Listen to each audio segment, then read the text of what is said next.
Myths, Legends, and Curses. Our Gary Patterson is going to join us in just a few moments, but here to tell us a little bit about what's happening next month is my good friend and colleague from Conspiracy Culture, Patrick White. Hey everybody, how you doing today? For those of you who do not know, we will be bringing back Graham Hancock next month. On Saturday, November 26th, he'll be doing a seminar entitled Psychedelics and Civilization. 2 lectures, it'll be pretty much all afternoon. It'll take place here in the same very lecture hall, and tickets are on sale at the website, at the booth, and we also have a handful of tickets out in the lobby as well. So if anybody's interested, we have those. Enjoy the show, rock on, party hard, and we'll see you afterwards. We're going to also be heading to O'Grady's bar for some drinks to hang out with our Gary afterwards. Enjoy the show.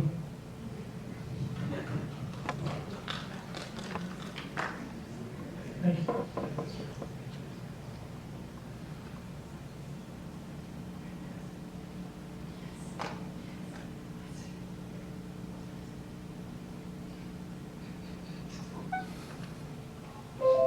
All right, I think Patrick mentioned that we'll be convening at O'Grady's.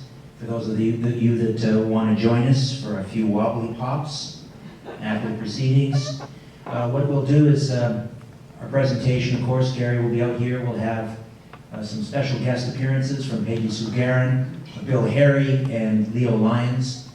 We'll hopefully allow for a little bit of time for some Q&A at the end, and then we'll all meet out in the hall there for a meet and greet.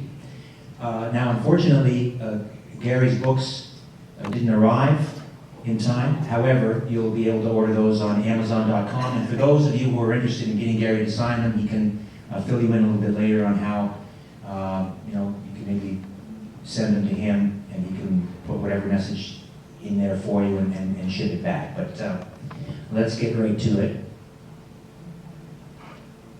Our Gary Patterson. I've known Gary for about 15 years.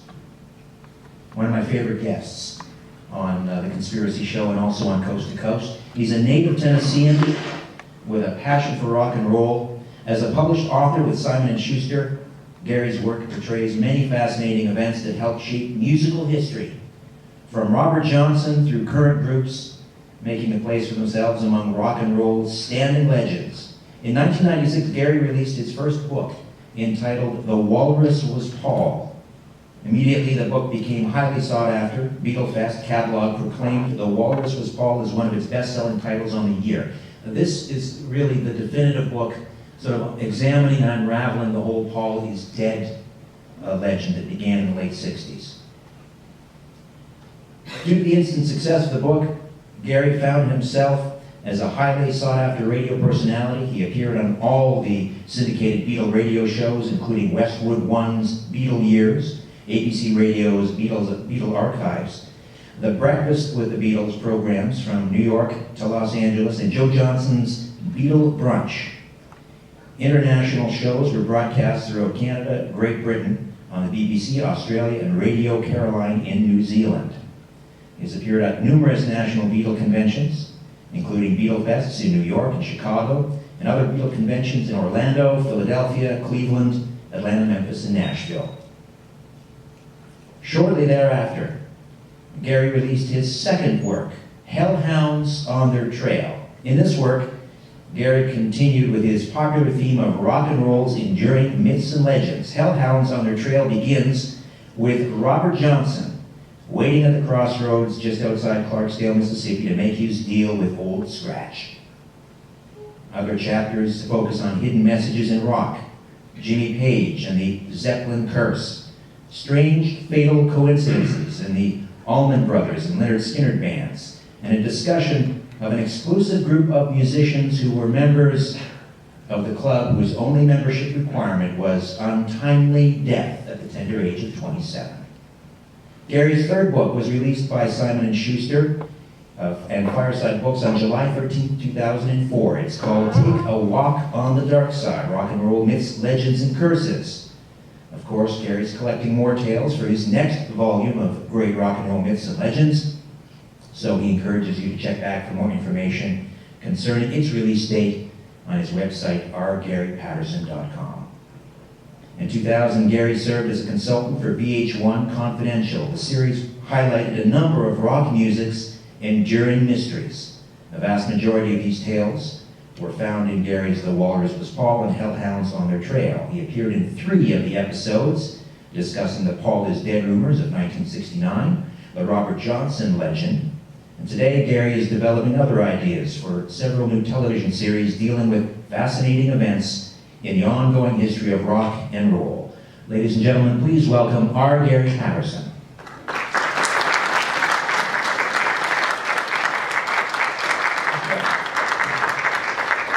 Good afternoon and good evening. I have to tell you that Toronto is one of my favorite places.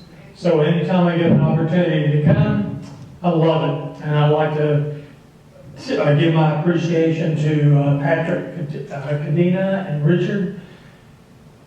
I know that this is going to be something very interesting for me, and I know that we all have something in common because we love rock and roll, and we love mysteries, and we love things that could very well be conspiracies. So today, I'd like to talk to you about some topics that I don't do on the radio. And we'll take a look at it. Now, I think the very first thing we're going to do is Buddy Holly. And before we start Buddy, and before you get to meet the original Peggy Sue he wrote the song for, I'll have to tell you that when we think about the day the music died, we think about this was probably one of the the number one tragic event in rock and roll. But it goes back even further. If you remember the late, great Johnny Ace. And when he died, he showed that you can make a lot of money off a dead artist. When you control the publishing, and when you control the royalties that would come in normally from the sale of an album. And if you've heard Paul Simon sing the late, great Johnny Ace, he mentions it. Because when you die, you're immortalized. It's like Jimi Hendrix said. Once you're dead, you're made for life. Okay? So let's talk about the guy from Lubbock, Texas with the big black horn-rimmed glasses, a group called the Crickets. And I'll tell you a few little things as we watch it. When you're ready. Whoa. My assistant has left me. I'll tell you now. When you watch, I think the first one, oh, here we go. I want to see if it has 4 crickets or 3 crickets.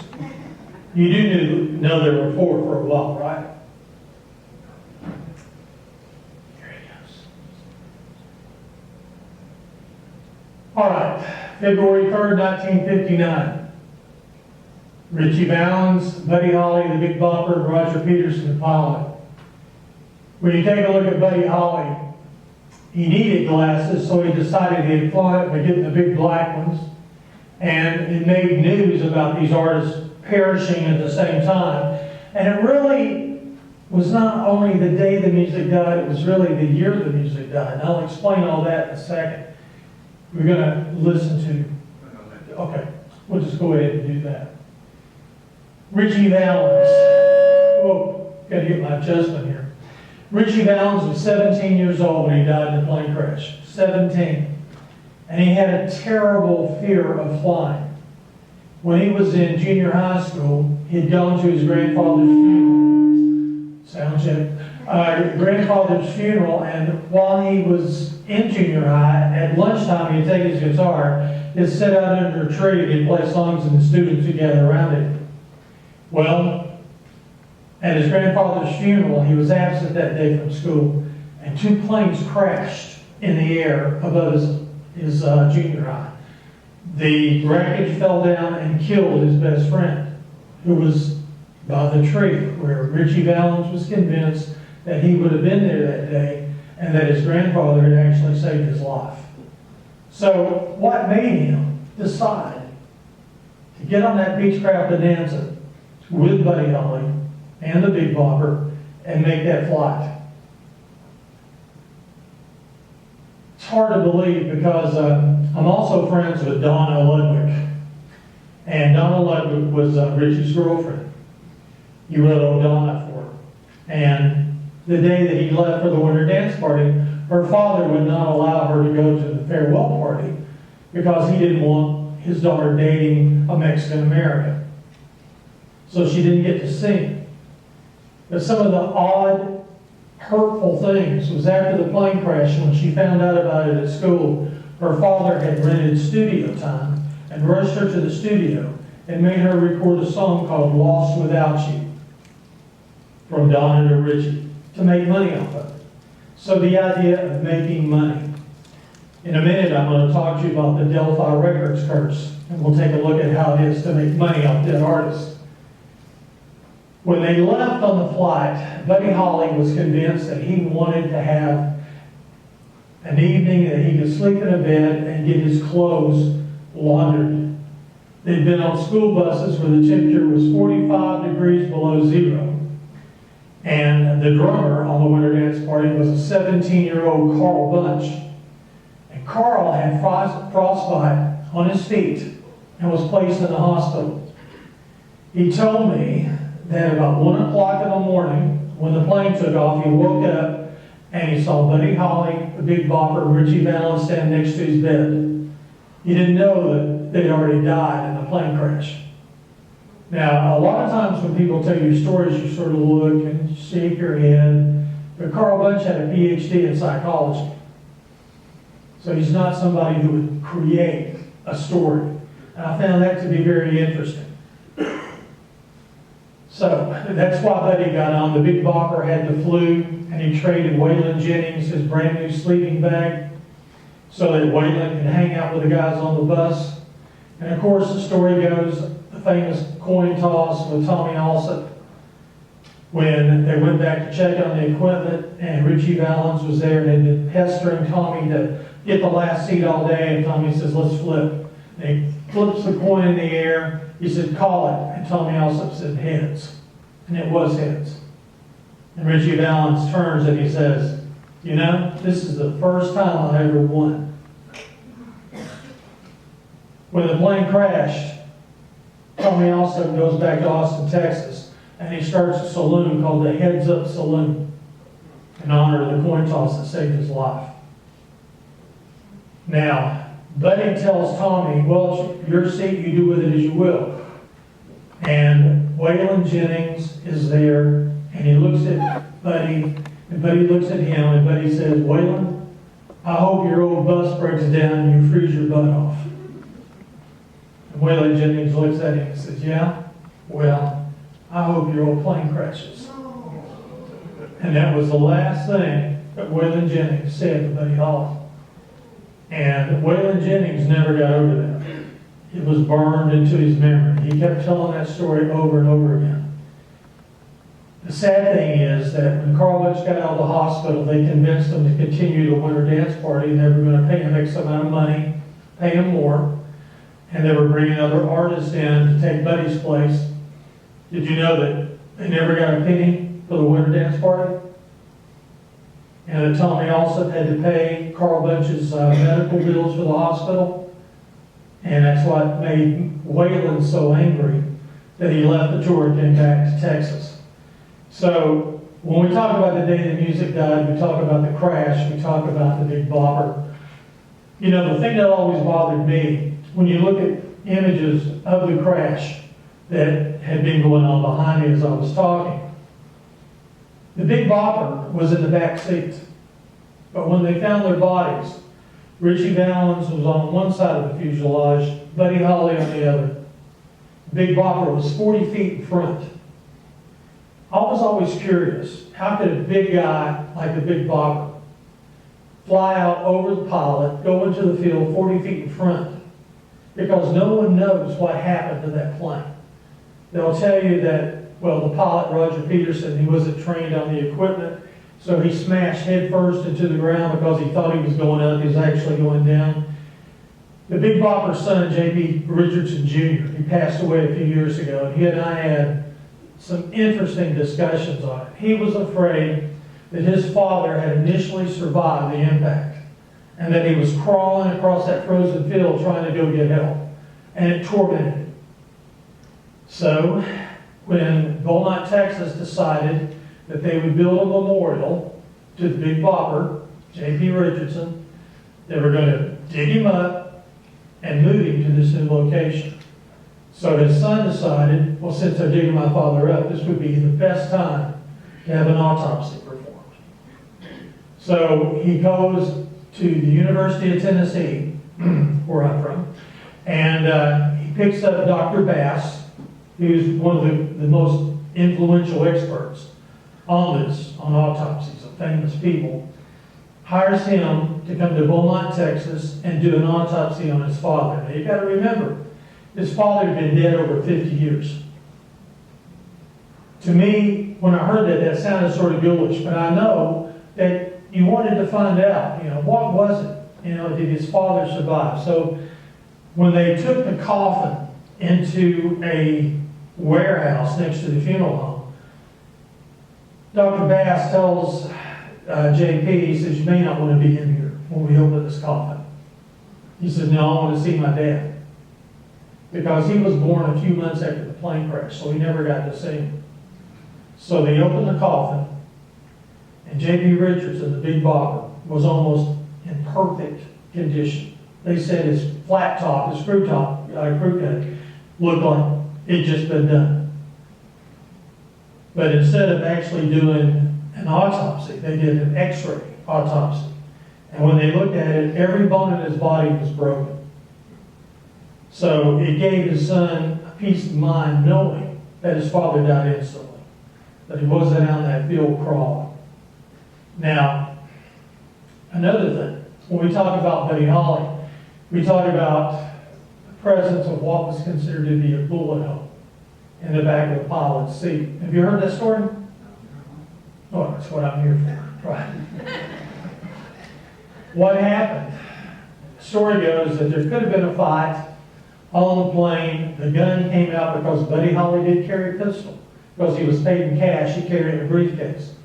And that somehow or another, the gun went off, the bullet went through the back seat, killing Roger Peterson. That's why the plane crashed less than a mile before after it left. Now, to me, what was interesting, the people who go up with a gun theory, in the spring they moved the plane, and under the plane was a handgun, a pistol, that had been fired. It was Buddy Holly's gun. Now that made it great. That made it a great mystery. The only problem was there was only one autopsy performed, and that was on Roger Peterson. And there was no bullet hole in his body. They would have found it. And eventually the farmer said, well, yeah, I found that gun and I just fired it to see if it worked. So that knocked out the whole myth that a gun had gone off, killing the pilot, and this was one of the stories. Now, I will tell you that I got a phone call a few months ago from Barbara Dwyer, who is Jerry Dwyer's wife. And if you know anything about the Buddy Holly story, Jerry Dwyer is the person who leased the plane. And I think she wanted me to write a book on their version of the story, what happened that night. That includes the bullet hole. And I asked her, I said, well, I got one question. Do you have the plane? And she got real quiet. And I said, do you have the plane? She said, well, we have some of it. And she told me she had the steering wheel from inside the plane, and she had parts of the fuselage. See, a great mystery was with the plane, because a rumor went out that Jerry Dwyer was going to take that plane and cut it up in pieces and make it into keychains. That's the American way, isn't it? Everybody can have a piece of it. And then he said, no, I never considered doing that. And then the story went that they dug a ditch and buried the plane. But we know that's not true either now. So one of my goals is to get there and see that plane that hadn't been seen since 1959. And I think that would be a great television piece. Take Peggy Sue and go right to the plane crash and see the pieces of the plane. It's something that's still a great mystery to me. So now we have the great story of what happened with Buddy Holly. We're going to do a thing called the Buddy Holly curse, because somehow when I write, I don't like to write obituaries of rock stars. To me, that's boring. No, I was born in the time of the Twilight Zone. I gotta have something that's twisted. I gotta have something that you're afraid to turn the lights off after you read it because it's so spooky. That's what brings me to it.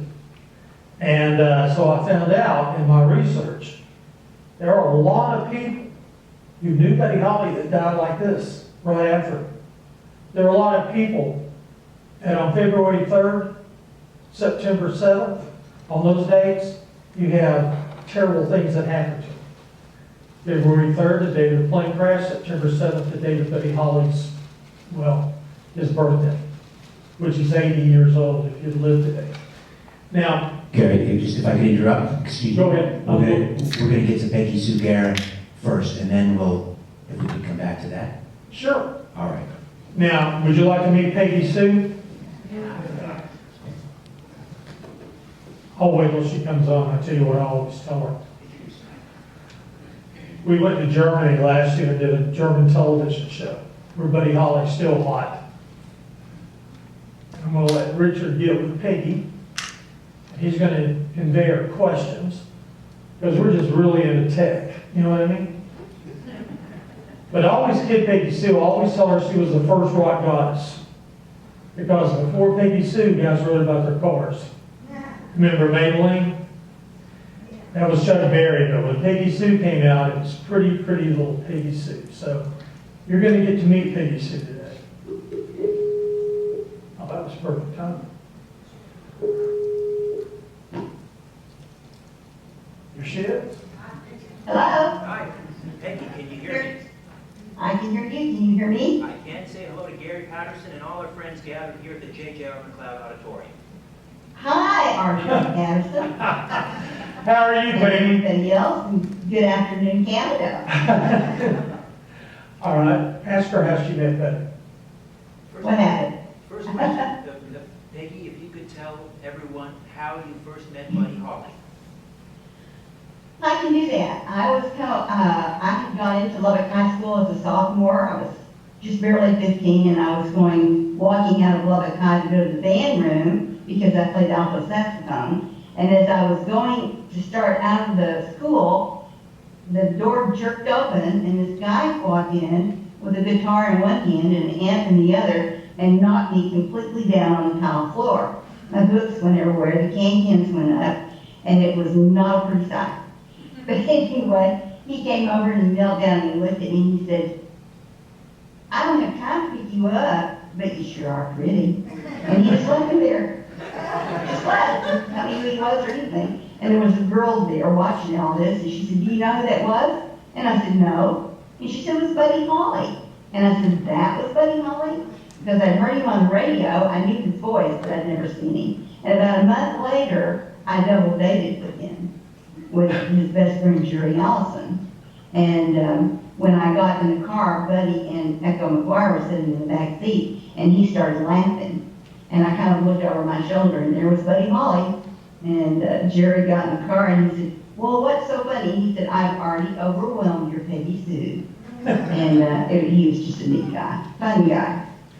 You want to ask her how she, the first time she heard her song, where she was, first time she hears Peggy Sue? Did you hear that, Peggy? Can you tell us No, about but the I first time? figured it out. We've got an interpreter in the back, don't we? Called Jerry Patterson. Okay. The first time you heard your song, Peggy Sue. Uh-huh. The first time I heard Peggy Sue, and That'll Be the Day, I got invited to a rock show in Sacramento, California, at the Sacramento Memorial Auditorium. And they called my mother and invited me to the show, and I got to go. My mother was in Texas, and I got to go to the show. So, and it was fabulous. It had all the stars of music that were on it, Fats Domino and Laverne Baker, but then out came the Crickets. And they played That'll Be the Day, which I absolutely loved. And then Buddy said, "Well, I have a new release, and I'm going to play it for you now because it's kind of a special night. We have a special guest." And he played Peggy Sue. That was the first time I'd ever heard it. And I was shocked, embarrassed, happy, thrilled, all those emotions. It was really emotional. I think the next thing I talked to her about, or asked her about the plane crash, where she was. Peggy, if you could take us back to February 3rd, 1959, how you heard about the crash, and also the dreams that you had prior to the crash. Say that again? Could you tell us about the dreams you had prior to the plane crash? Oh, yes.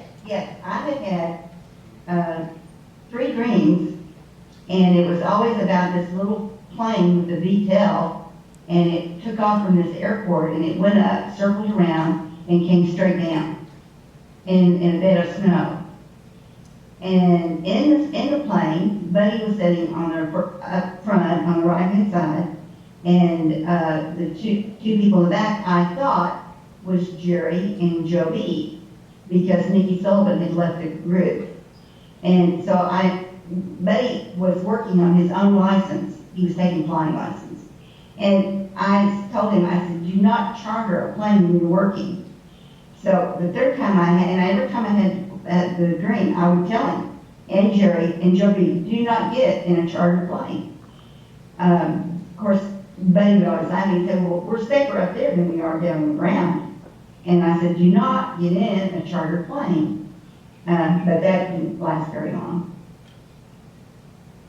Then we were coming back from Clovis, New Mexico, going toward Lubbock on February 3rd. And all of a sudden, we had this body come down and hit right on the hood of our car. And so we pulled over and turned around, and we got an ambulance, then we got the police. But this truck driver had stopped his truck right on the side, right in the lane. And the roads back then were more narrow than what they are now. And so by the time we got that all through and finished and took care of everything and went on to Lubbock, it was kind of late. And so Sonny Curtis stayed there at Mr. and Miss Allison's house. And about 6 o'clock in the morning, the phone started ringing. And they were inquiring about the crickets because they had heard that the crickets were dead. And that's when Sonny brought Jerry up and said, could you take him over these phones? So I sat the whole day at the kitchen table reading newspapers as they came out. We had the radio on, and it was one of those really extremely hard days. Peggy, you have long suspected that there was something perhaps untowards that went on in terms of the airplane, that someone perhaps sabotaged it. Can you tell us a little bit about that? Yes, I can. Thank you for asking that question. The plane was chartered at Dwyer Aviation in Iowa, and Mr. Dwyer that owned it had 44,000 hours in airplanes since World War II. Now, I can promise you, number one, that no man that has that many hours buys an airplane that is not flyable, okay? That's number one. And number two, the plane had been full, it had been filled up, it had fuel. I have the short FAA report and the long FAA report, but it was full of fuel, and it had been warmed up. There was no snowstorm that night. There had been one prior to it, but not that night. And when they took off, everybody was dead within 5 minutes. Now, Mr. Dwyer, in one of his interviews, he says that he watched the plane take off. And Roger Peterson, young Roger Peterson, who had a new baby on his way, he said, I'll fly the flight from the plane. And he never got that done, because he went straight up, and it looked like he was trying to, and he went around and over, just like my dream. And I think, of course, in my head, I think that he was trying to get the plane down. I think he's been blamed, his reputation has been blamed for many, many years, which was not his fault. But when that plane hit, it didn't just fly in. When you drive a car, do you fly an airplane, Richard? I do not. Okay, well, when you hit a certain RPM, you know how your motor kind of goes, kind of levels out? Well, this one never did. The RPM thing was up way, way, way high. I think Roger Peterson was so busy trying to keep that plane up. And when it hit, it didn't just glide in or slide in, or it did hit the wing eventually, but it cartwheeled cartwheeled all the way down the cornfield. The big Bopper, he had been thrown completely out of the plane, which is very unusual. Very unusual. Now, Buddy and Richie were kind of close together, and Roger Peterson was still in the plane. So yes, I believe somebody tampered with it. I don't believe that I don't believe it just happened. And no, yes, Buddy did have a gun, but there was no gunshot. Buddy would have not done that. So, I mean, all of that you've heard in the past just is stories being made up. But do I think it was tampered with? Yes, I do. Do you have a possible motive, Peggy Sue? Yes, I do. Nice that you asked that. I think it was payola. Buddy Holly and the Crickets had done in October of that year, we had done the Dick Clark show. And when the Dick Clark show was over, they walked up to Buddy and said, "You need to sign that check back over to us." And Buddy said, "Well, you know what? When Dick Clark writes the music, I'll give him the check." And he folded it up and he put it in his pocket. And they said, "Well, you'll never play the Dick Clark show again." Well, he never did live, but I've been on it a couple of times for him. But at any rate, I think that it was very unusual for the amount, most of the music after that block. We had the Latin, Richie Valens, and the Big Bopper, which was the comedy part of rock and roll that had just come out. And then we had great rock and roll and Buddy Holly. And like they killed all of it in one fell swoop. And it was like, I thought they'd killed every captain we had in the music business. And it was not long after that they were all replaced with Italian singers. Now, I'm just saying, it was a coincidence maybe, but I have to bring that up because when the Senate hearing started about payola, they went into a warehouse in Philadelphia and opened up cases and cases of Rave On by Buddy Holly on Melody Lane labels who nobody knows who Melody Lane is. They were all bootleg. And yes, I think that was the reason. I think they were trying to take control. Well, Peggy, thank you so much for this. And first, let me, before we introduce Rita Big Box, let's let people know about your book, Whatever Happened to Peggy Sue. How can people get a hold of that? Okay, well, the book is available on Amazon.com, and it's also on Kindle. And so that's the easiest way to do it. I have a couple of websites out there, and Peggy Sue Online is one of them. And so that's probably the simplest way. And I'm thrilled that Rita Box is going to be on here. As are we. Thank you again, Peggy Sue. Thank you. Let me sort of do a little quick introduction. I should tell you that Peggy Sue and myself are involved working on a new documentary on Buddy Holly. And when they asked me to come on and do some of the show, I said, I'll do it if you tell the truth. I mean, when you see the Buddy Holly movie with Gary Busey, they don't even have the names of the crickets right. And I said, there's a lot of things in that movie that, what we got to do is do a great history of it and tell the truth and tell the stories. So Peggy Sue, I got her to be on it. And what's a Buddy Holly documentary without Peggy Sue? Now, Rita, who you're seeing there, Rita's brother is David Box. Anybody know who David Box is? Oh, you're going to find out. He was 17 years old and stayed with Peggy Sue and her husband Jerry Allison in Hollywood and was a cricket for a while. And he sang the song Peggy Sue Got Married. And his version is so close to Buddy Holly, a lot of rock experts think it's Buddy Holly. So we're going to take a look at Rita and let her talk about her brother's influences through Buddy Holly. And you're going to get to see somebody that I guarantee nobody else is seeing anything on television. But she lives in Lubbock still today, like Peggy Sue, and we had an opportunity to let her talk to you for a while. All right. Rita, thank you very much for joining us, and please say hello to Gary Patterson and all our friends here at the JJR Macleod Auditorium. Hi, Richard. Hi, Gary. Hello, everyone in Canada. Welcome to Texas. Welcome to West Texas. Thank you so much for this opportunity. Thank For you. joining us. Rita, could you tell us a little bit about how your brother, David, became a cricket?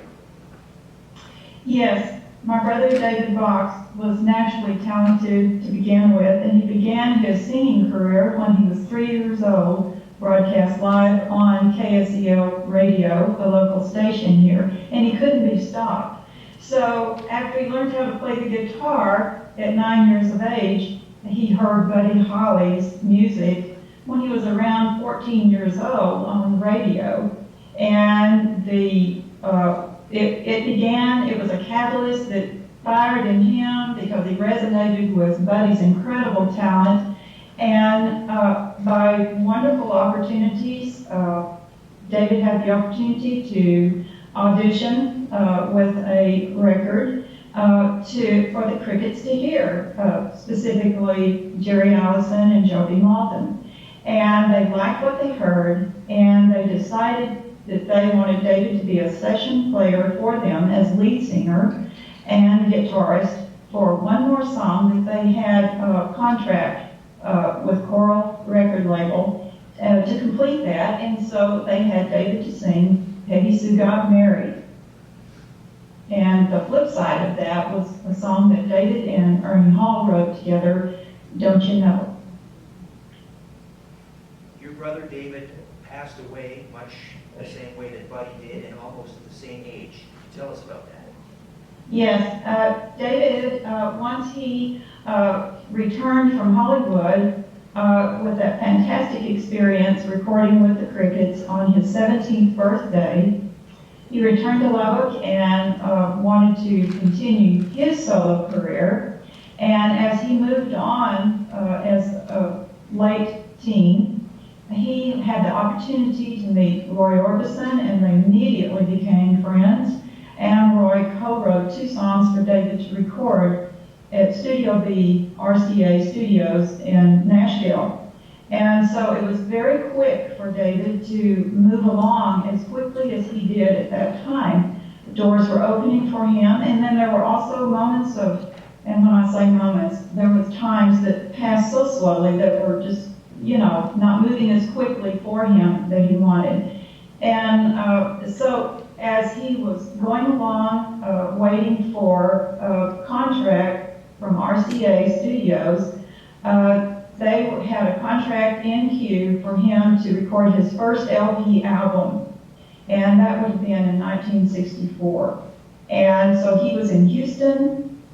He appeared in Houston many times at the La Riviera Club, which was Houston's premier nightclub, with Buddy Rose and the Kings, and he had already designated them to be his touring band once he secured his LP album with RCA. And while he was there, of course, David was I don't know if most people know this, but David was definitely a flying aviation enthusiast. He loved airplanes, designed them, drew them. He just couldn't get enough of them. And so a friend of the band, Buddy Groves and the Kings, offered to take everyone up for a flight, a pleasure flight. This was not something that was scheduled for a gig. And it was just the wrong thing to do at the wrong time. And that was in 1964, and I might add October 23, 1964. So a week from tomorrow is David's 53rd anniversary. Rita, and you have been a terrific steward for your brother's music and his legacy. Tell us a little bit about that. Oh, thank you very much, Richard. That's an honor. David lived such a wonderful, productive life as an artist, and he just ran out of time. He had all the right things in one package, one beautiful package. So he ran out of time, and through the years, it has taken me time to to flow with the ideas of continuing David's legacy, revisiting all those painful memories of that time. And I realized that this is something that I want to continue to do with music projects, art projects, and opportunities like this to visit with you guys, everyone, about David. He was fantastic talent, and I feel like it is my duty, and it's a privilege, because I'm here, and I enjoy letting everyone know what a terrific guy he is. So I want to do everything I can. I'm 68 years old. It is not over. I'm not over. And there's so many creative ideas that are going through me right now. But right now it's about David's music, and not only in the 1960s, but bringing his music forward in the 21st century, because he was a terrific songwriter. And that's what I have focused on his 50th anniversary album of David Bach's songs, The Songwriter. So any ideas, any great suggestions from you guys, please let me know, and I will do my best. Rita, how do we get a hold of you? Well, just get a hold of me through my email would be the best thing. It's rrpeeks, Peeks, at AOL.com. And of course, Peggy Sue Guerin, if that's another outlet as well. So, Rita, thank you so much for spending some time with us. thank you, and see you guys later. Thank y'all. All right. All right, read box. And this is going to bring us up to the Buddy Holly curse, I believe. Is that right? Yes. We'll get it loaded here. After Buddy Holly died, the Winter Dance Party tour went on. So Ronnie Smith, from a group called the Po Boys, who had played with Carl Bunch, took Buddy's place on the tour. He was the vocalist. When he came home, he checked himself into a sanitarium. He had a drinking problem, and he hanged himself in the hospital. Real tragic death. Buddy Holly's best friend was Eddie Cochran. Now, what's strange to me is that Buddy Holly and Eddie Cochran were much bigger in England than they were here. The other story of Eddie was that he was supposed to be on the Winter Dance Party tour. But he canceled it so he could do a TV show. When the plane crash happened, he said, one of those seats were for me, because I'd have been on that plane. And just like the key change from the plane and the other urban legend that it was called American Pie, which is not true either, one of the other urban legends is that we always have somebody write a song to make money. So a song was written called 3 Stars, and they got Eddie Cochran to sing it. And he talks about 3 stars appearing in the heavens. And of course, each of those stars represented Buddy Holly, Richie Valens, and the Big Bopper. And when Eddie Cochran sang that song, you can hear him break down, sobbing. He goes out of the studio and tells his manager, he says, if you release that song, I'll never record another one. And then he recorded a song called 3 Steps to Heaven. He went on a tour of England, and he had his girlfriend Sharon Sheila with him, and he had her go out and buy every Buddy Holly 45 she could find. And she would come back into the hotel at night, and Eddie Cochran would be sitting there playing those 45s with the lights out in the darkness. And she went over to him, she said, Eddie, you got to stop this. He says, no, because I know I'll be seeing Buddy soon. That's what he said. On the way back, April 1960, he was involved in a car crash. They found him thrown out of the taxi, laying on top of his guitar. Sharon Shealy had a broken back. Gene Vincent was with him and damaged his leg even worse than his motorcycle accident. When she woke up in the ambulance, she noticed that Eddie Cochran had his hand over hers, which to her was, for a short time at least, he was alive. They took him to a hospital in Bath. He was unconscious. It just so happens that the Everly Brothers were on tour, and the backup band for the Everlys was the Crickets. So 3 of the Crickets go over to see Eddie. He was unconscious. Hours after they left, he died. And then it turned out that the ambulance driver is the one who took Eddie's hand and put it on top of Sharon's. So he was pretty well comatose at the time, never recovered. But it's odd that the Crickets came to see him right before he died. It was odd that it was like Final Destination, that death was chasing him. He actually went to see a fortune teller in London, and one night he woke up crying and screaming, "I'm going to die, and there's not anything I can do about it." So Eddie Cochran, Buddy Holly's best friend, the victim of the Buddy Holly curse. The list goes on. I guess the next story that I like, that seems kind of odd, is that Bobby Fuller, who did the song I Fought the Law Won, he sent a demo of his band to Buddy Holly's mother and father. And they heard it, and he noticed he sounded an awful lot like Buddy. So they sent the tape to Clovis, New Mexico, to Norman Petty, who was the engineer of Buddy Holly. He signed the act. They recorded, had some original success. And then Bobby Fuller moves to California, and he becomes a star.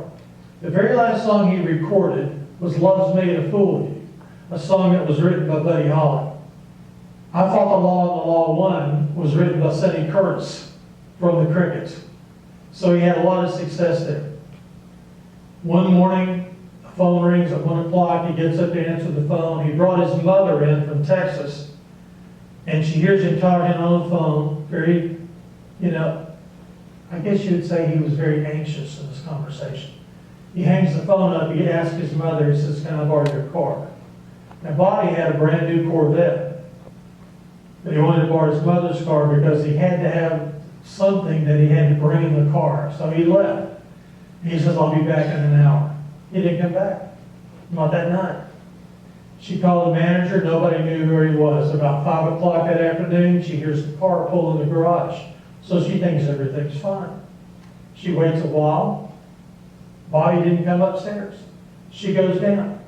And when she opens the car, she sees Bobby's body laying across the front seat, doused in gasoline, his left index finger broken, his face badly bruised, his chest bruised, and when the police get there, they find a gas can in the back seat. And not only had he been doused in gas, there was gasoline down his throat. Now, medically, you cannot drink gasoline. As soon as you swallow it, you throw it back up again.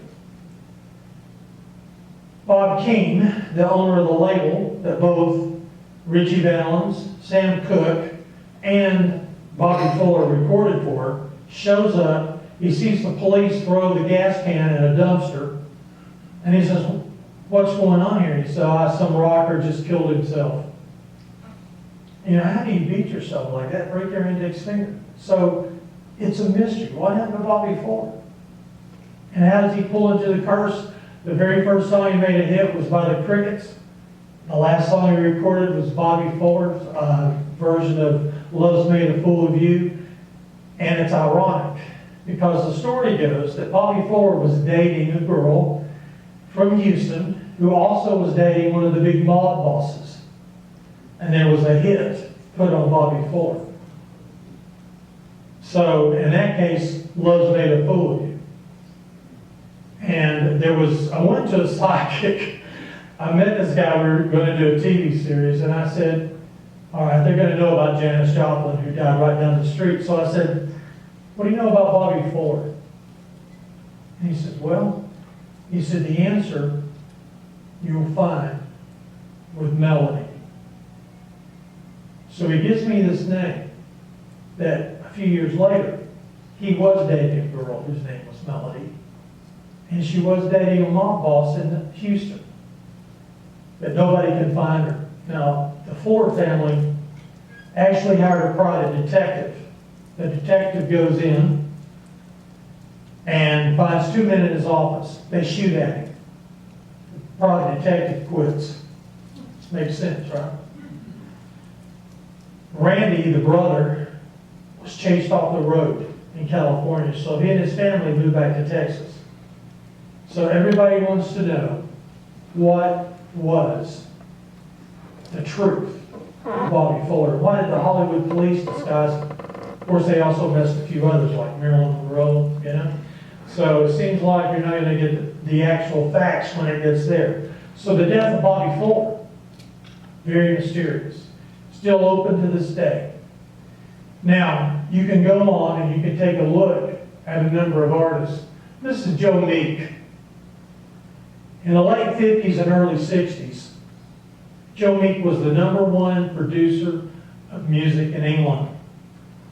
Did you know that answer this question for me. What was the first British band to have a #1 hit in the United States? Yes, ma'am. Tornadoes, All-Star? Oh my gosh.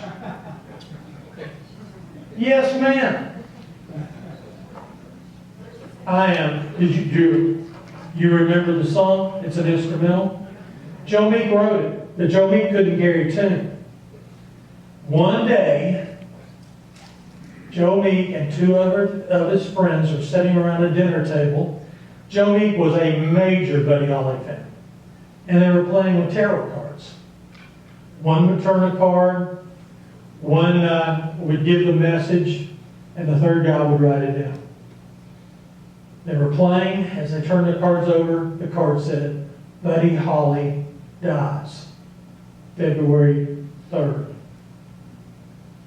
This was in 1958, right before February 3rd. Well, Joe Meek goes out of his way to try to find Buddy Holly, to give him the message.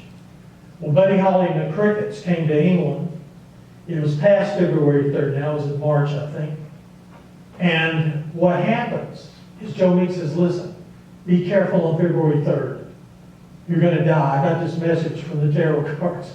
Buddy Holly, okay.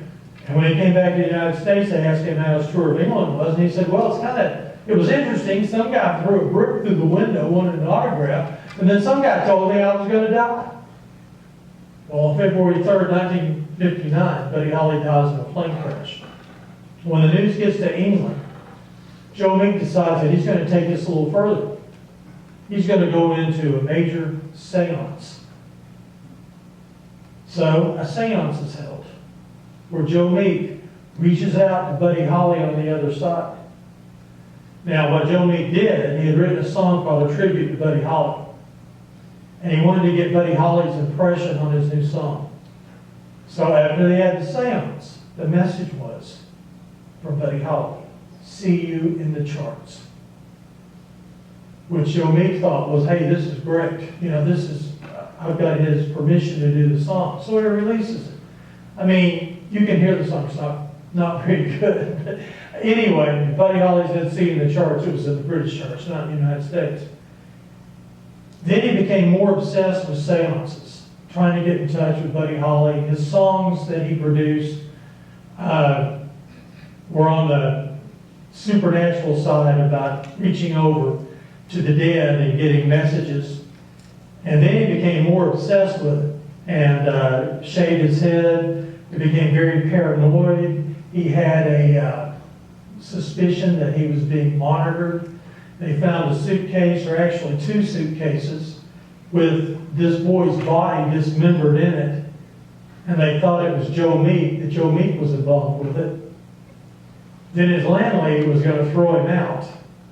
So she comes to visit him to tell him that he's going to have to leave.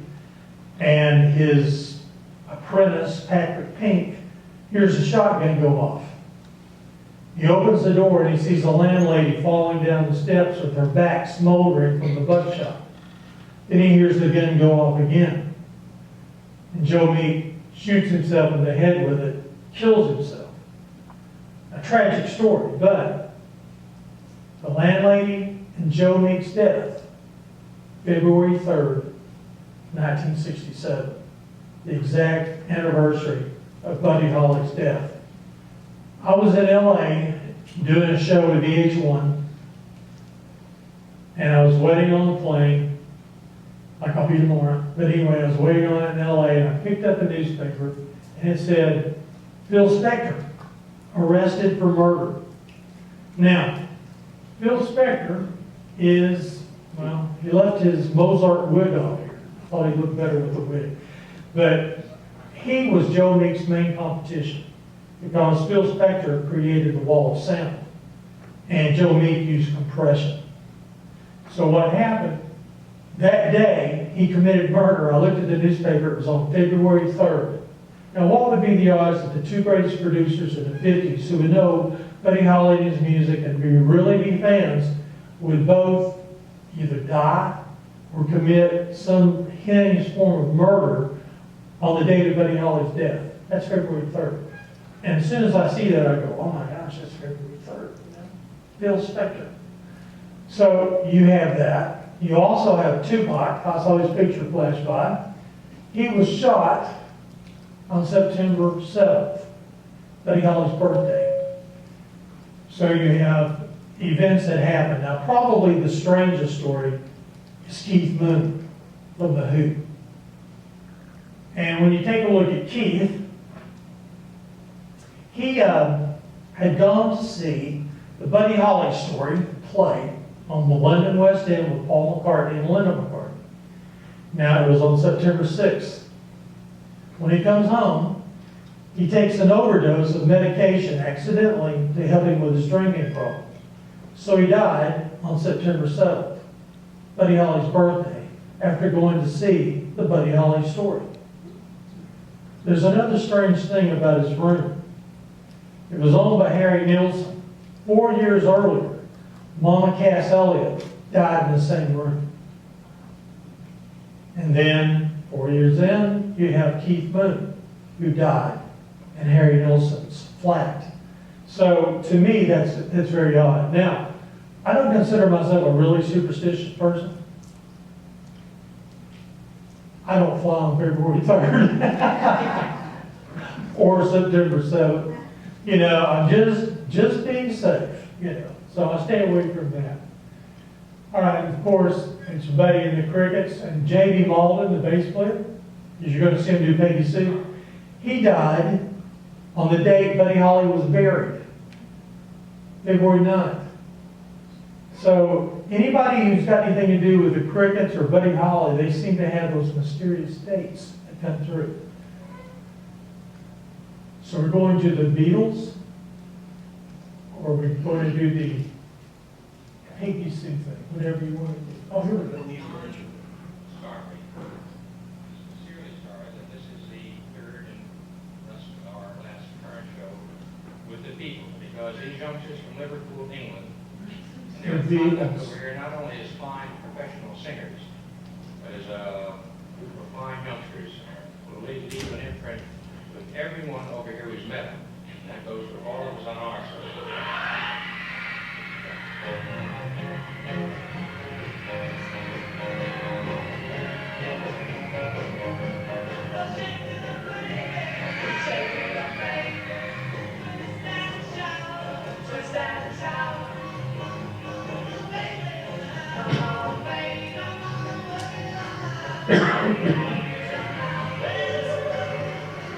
They look like they're having a good time.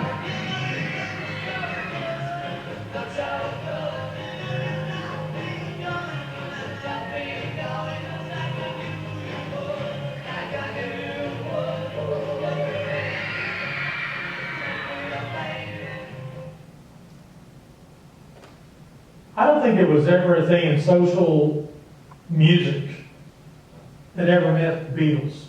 Everybody keeps waiting for a new Beatles. And I always tell everybody there can never be another Beatles. I guess I feel like a teacher right now. Do you know why there can never be another Beatles? I love answering questions. When the Beatles appeared on television, on the Ed Sullivan Show, even Billy Graham stayed home to watch it. It had the largest viewing audience at the time. But you got to remember, See what I'm saying? 3 television channels, and when Ed Sullivan came on, he didn't have any competition, so more people watch that. Today, you have hundreds of channels.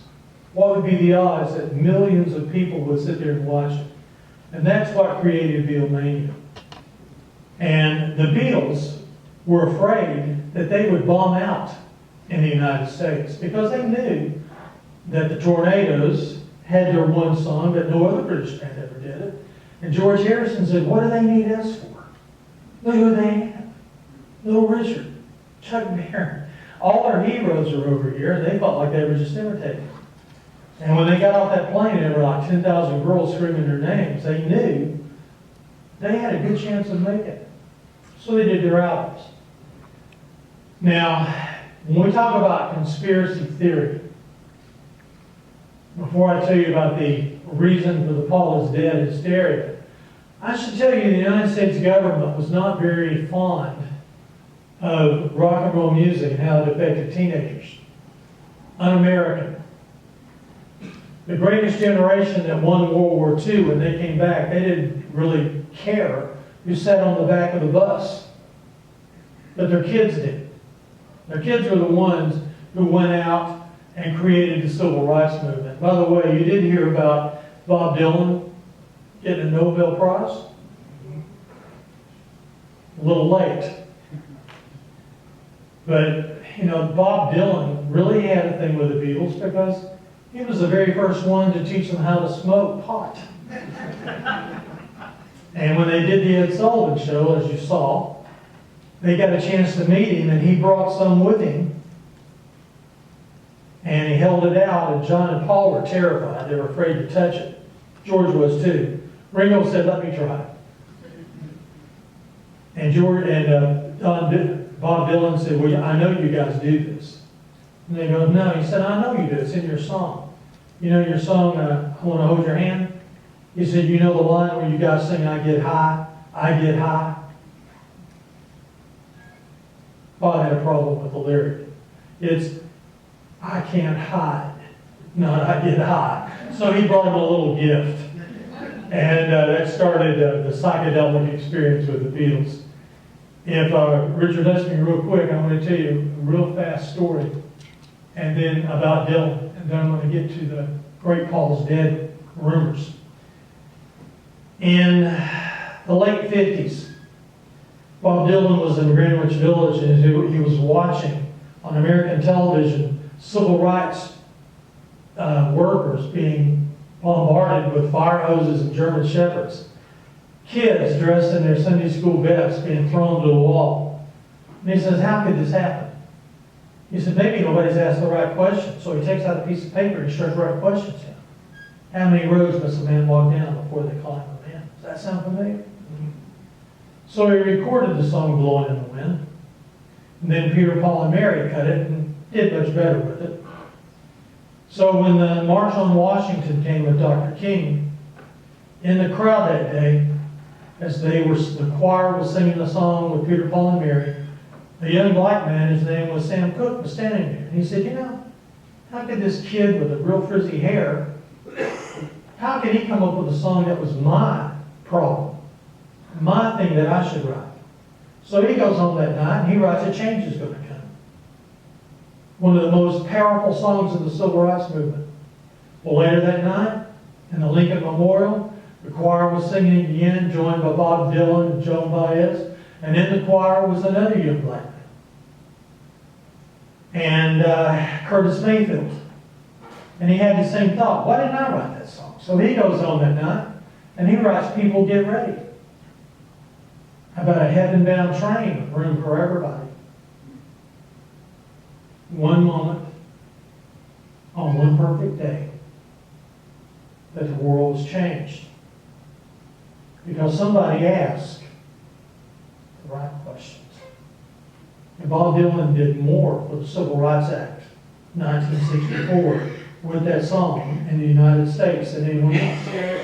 So if someone asks you, why did Bob Dylan deserve a Nobel Prize? Well, it should have been given to him in 64.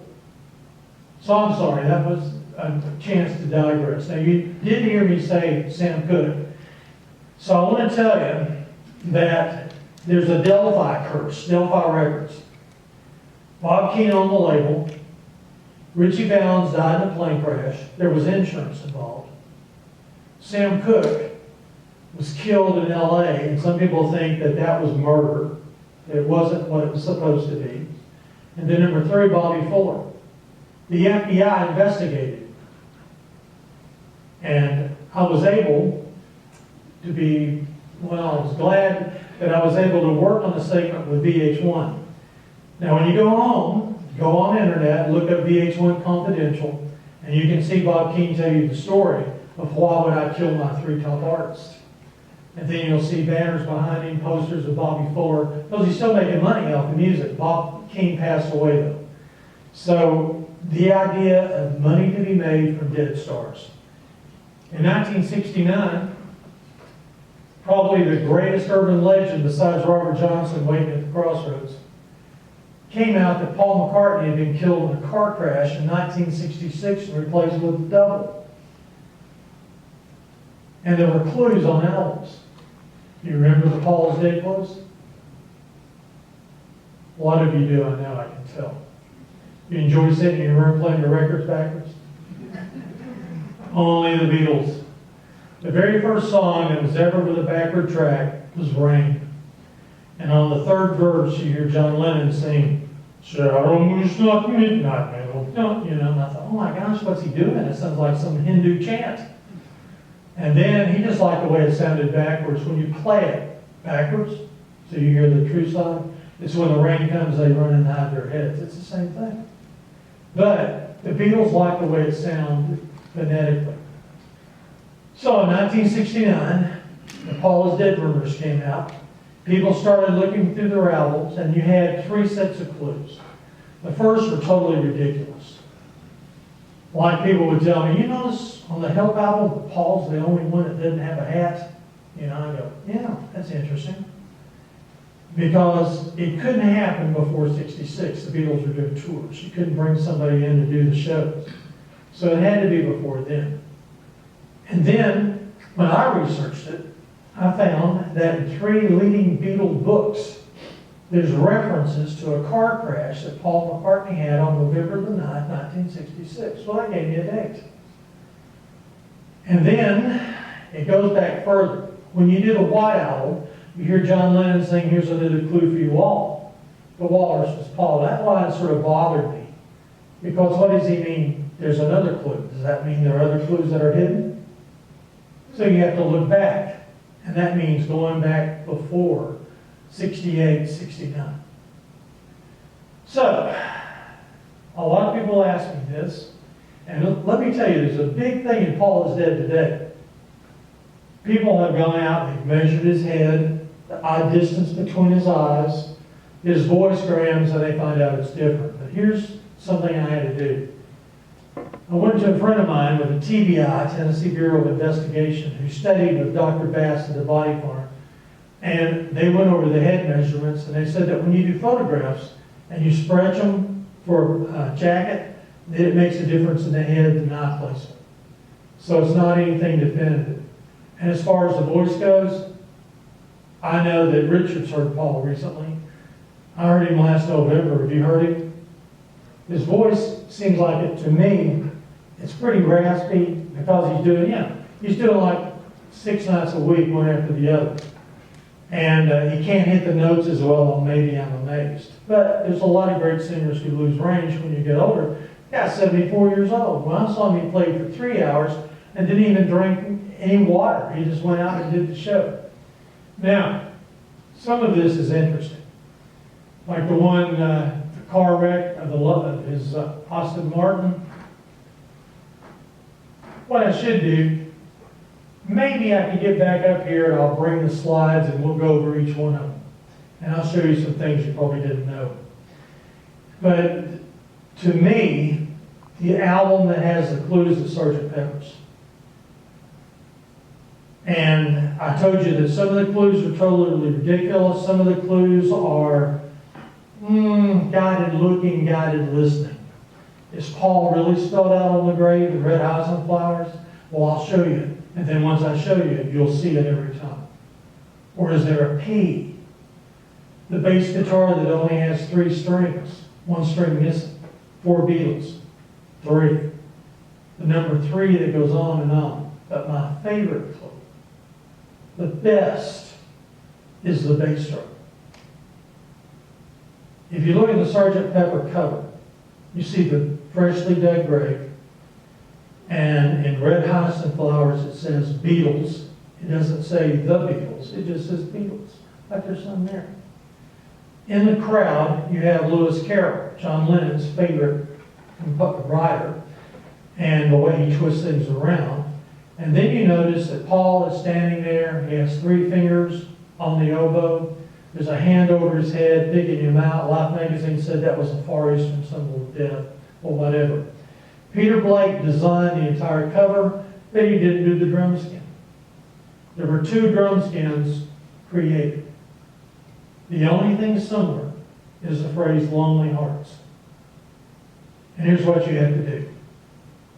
Because Lewis Carroll wrote Alice's Adventures Through the Looking Glass, you have to take a straight edge mirror, lay the album cover down, put the straight edge mirror in the center of Lonely Hearts, and it spells out a hidden cryptic message.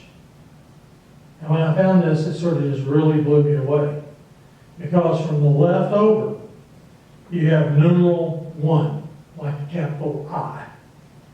Then the next 3 letters are O-N-E, 1 again. And then you have 2 numerals, I-X, which is numeral 9. And then it says, he died. In between he and die is a diamond-shaped arrow that points straight at Paul McCartney and down to the grave. Now, when I first saw it, I thought, okay, 1, the one with 9 letters, because McCartney was the only name with 9 letters, he's the one who died. But the drum skin was designed by an English painter whose name was Joe Epgrave. Ep and grave. Epitaph. When someone dies on a tombstone, you're shown who died and the date of death. So the number had to be a date. 119. He died.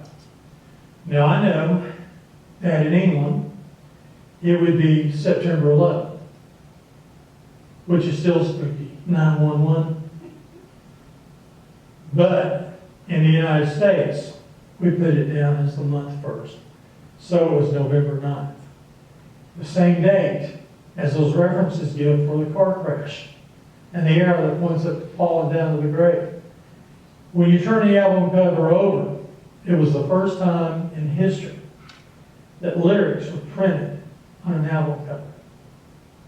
And George Harrison, they're all standing there, and Paul has his back to the camera. The rumor was the imposter had plastic surgery scars.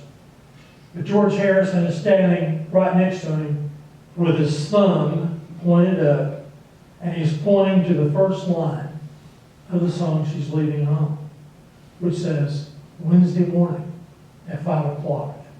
That's the day begins.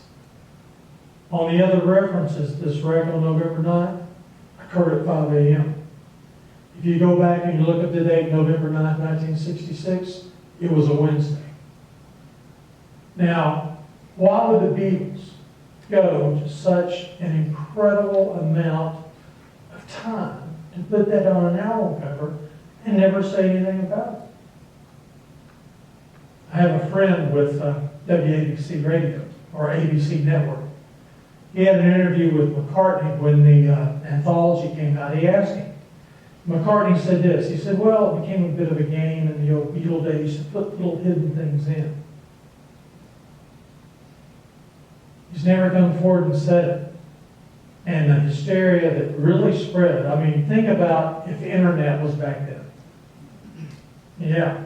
I mean, oh my gosh, this is without internet. You had to listen to DJs on the air tell the story. You had to go out, and there were a couple of publications you could read. But all of this was great mystery. Now, Paul McCartney, well, if the United States government, the CIA, wanted to rid the world of Beatle influence, you had John Lennon, you had McCartney. John Lennon had damaged himself when he said the Beatles were more popular than Jesus Christ. So Paul was the most popular Beatle. Take him out. When the albums, the deal that they had with Capitol meant that they had to record, I forget how many separate albums, but that's why they did the White Album as a double album, to hurry and get out of the restrictive idea of their label. And then, of course, Abbey Road was the last. Even though Let It Be came out after it, it was recorded before.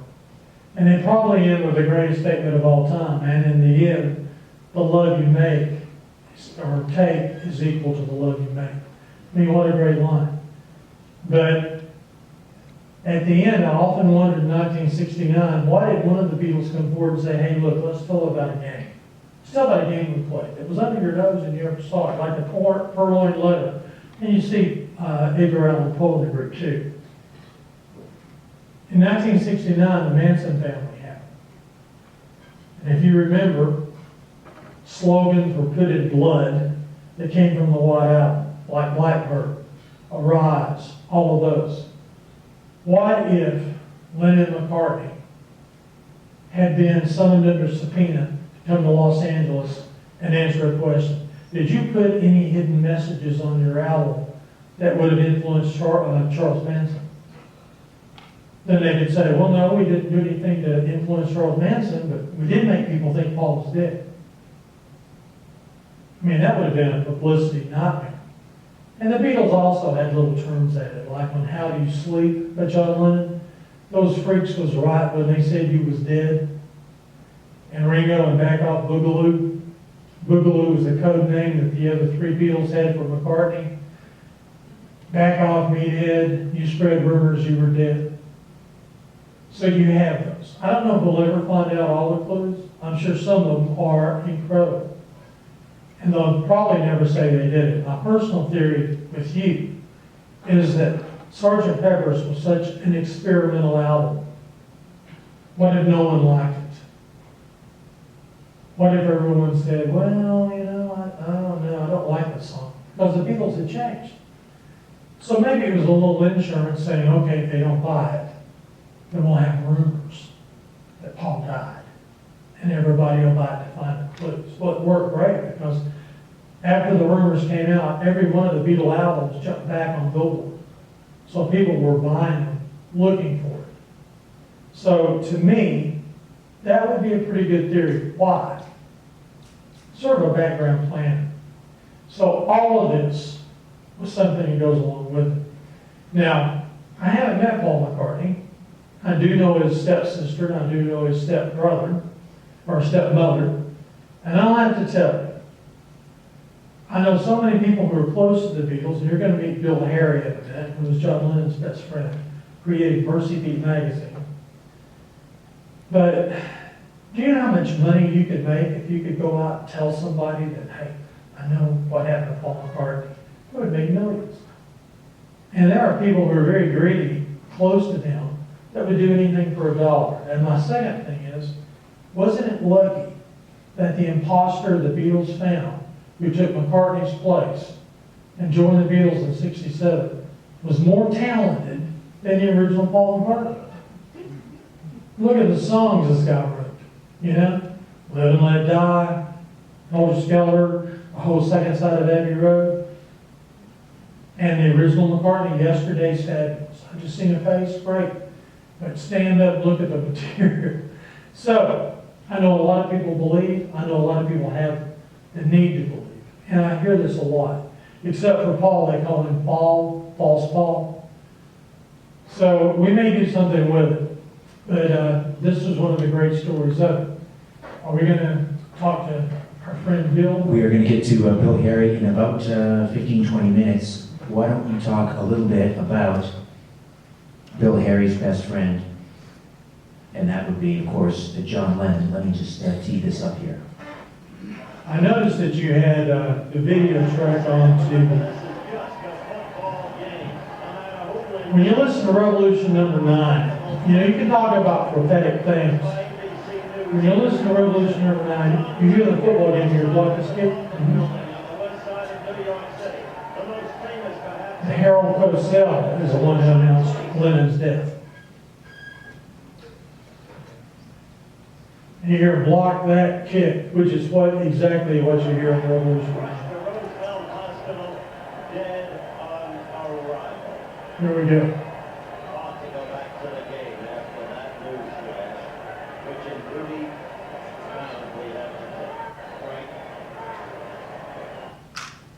Now, before we get with Bill, I love this one. This picture comes from the Magical Mystery Tour. And you see John Lennon with that big, thick mustache. If you look, it says the best way to go is by M&D-C. Isn't it odd that he's standing next to a sign with the initials of his assassin, Mark David Chapman? What other eerie coincidence with this was that this album, The Magical Mystery Tour, was released on December 8th, 1967. John Lennon was murdered on December the 8th, 1980. So this album, Shot, was released 13 years to the day that Lennon will be murdered. I was approached by a person who owned the album cover and album of Double Fantasy that John Lennon signed for Mark David Chapman. What happened was Chapman was arrested. The album cover was sent to the police. The police had fingerprint dust all over it. There was a letter written by the police chief thanking the person who turned in the album. And this person wanted me to be a broker to help sell this album. You know, to me, I didn't even want to look at it. I didn't want to touch it. And I know that Richard will tell you that we did a show on Coast to Coast last Sunday. And I got an email from a guy who was angry because I even used the name Mark David Chapman. You know, because that was to give him publicity. I guess I should have called him he who we should not talk about, or whatever. But most people really don't know the story. To me, you got to have the knowledge background to get it started. So, very sad. And there's the Dakota. And the Dakota, if you remember, if you've ever seen the movie Rosemary's Baby, that's where one of the shots comes from when it opens. And there was a curse involved with this. William Castle was the producer. He brings over Roman Polanski. And when Polanski asked him, he said, "Can you find me a house I can rent in LA?" So William Castle found the house on Celio Drive where Sharon Tate was murdered by the Manson family. Sharon Tate was Polanski's wife. Was very much pregnant at the time.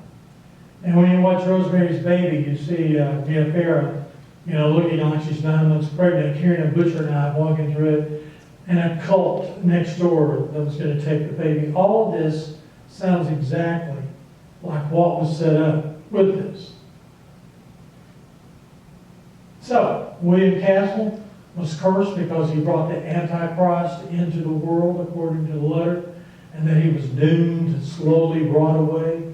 And he had a series of terrible kidney stone infections that required him being in the hospital. And one day he was in the hospital. He heard the screams coming from next door and found out that the composer of the music score for Rosemary's Baby had been admitted, and he died. He was involved in a skiing accident. So it looks like things were reaching out and touching him. When Lennon heard about it, the story goes that he wrote Helter Skelter on the wall and pushed a file cabinet up against it. Another thing about Lennon, and you've heard the song Come Together. You know what he says at the very first? You hear this voice, shoot. Okay? He's saying, shoot me, shoot me, shoot me. He had dreams that he would be murdered and being shot because he looked at it as modern day Christianity, you know, crucifixion. So John also had an obsession with UFOs. I did a show with George Norrie in St. Louis, and I said, let's call this show Rock and Roll and UFOs. And Stanton Friedman was there. Of course, he was a UFO expert. All right, the blade glasses. So we're going to try to get Bill and Harry online with us now. No, we're going to take A few minutes before we get to Bill, so could you just back up and share with the our fine audience, going back to Rosemary's Baby, there's a particular scene in that movie involving Mia Farrow's character and her friend Terry Oh, at the Dakota. at the Dakota. I'm going to assume you've seen the movie. There's a scene where this young girl has this unique necklace filled with herbs and spices and all this. And in the movie, she commits suicide by jumping out her window and falling to the pavement in front of the Dakota. Now, that is the exact location that Mark David Chapman shot John Lennon, in that doorway. So there were a lot of sinister things that appear in and out of the film. And it links to the house on Celio Drive that was owned by Terry Melcher. And Terry Melcher, of course, was a great rock producer who did the Byrds and did the Beach Boys. And he gave Charles Manson hope that he'd be recorded. But then he steals one of their songs called Cease to Exist. And he changes the title, Beach Boys changed the title to Cease to Resist. And that's what made Charles Manson go after Terry Melcher. Unfortunately, Terry Melcher had left the house and Sharon Tate had moved in. So by killing them, Charles Manson was telling Terry Melcher, I'm after you too. And that's a very odd story. So, death and destruction, all of this, John Lennon believed in the number 9. I don't know if you have a number you look for in your life or how many of you are into numerology. But Lennon was born on October 9th at 6:30. 6 plus 3 is 9. City called Liverpool, 9 letters. The Beatles really didn't start until McCartney joined with Lennon. Well, McCartney has 9 letters. The Beatles performed live at the Cavern on February 9, 1961. That's when Brian Epstein came in. You take 1961, add a 9, that's 1970, the year the Beatles broke up. They played the Ed Sullivan Show February 9, 1964. On November 9, 1966, John Lennon met Yoko Ono for the first time. You go through the list, you follow it, it becomes very strange. In 1971, the Beatles broke up, they were over, and John and Yoko moved to the United States. You add 9 years to that, that's 1980, the year he was murdered. He moved to Dakota, address West 72nd Street, makes a 9, that's where he was shot. He was carried to Roosevelt Hospital, 9 letters. Can you guess the street address of Roosevelt Hospital? 9th Street. When John Lennon was announced dead on arrival at 11:07. 7 plus 1 plus 1 is 9. Now, Bill Harry knows 100 of those. Because Bill's into it. Like I said, Bill was John's best friend all the way up to the end. Have you ever heard of Mercy Beat magazine? Mercy Beat was created by Bill Harry in Liverpool, and it launched a lot of British invasion bands. Of course, including the Beatles. Richard and I had him as a guest on the Coast to Coast, and I asked him a question. I said, is it true that you... The other thing you need to know about Leo, he's the only rock star I know who actually attended school to understand his psychic abilities. Now, Leo gets into it. Watch how he plays.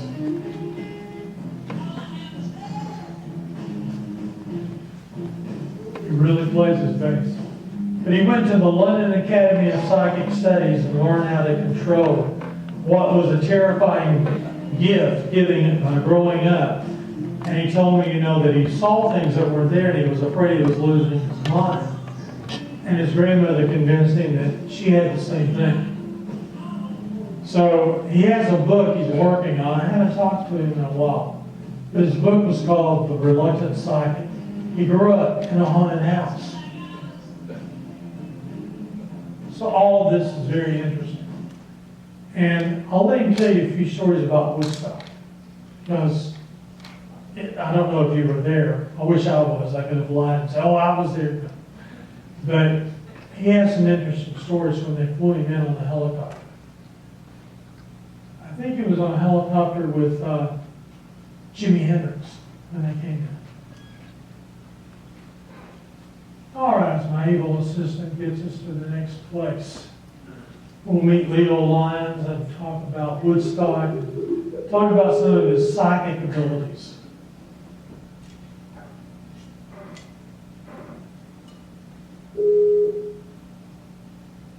Hello. Hello, Leo. Can you hear me? Hi. It's Richard. Yes, I can hear. Okay. Can you see me? I can't as yet, no. Camera on. We can hear you, but we can't see you. Can you hear me? All right, I'm going to try and reconnect here. Hello. All right, I'll call you right back. We'll try this one more time.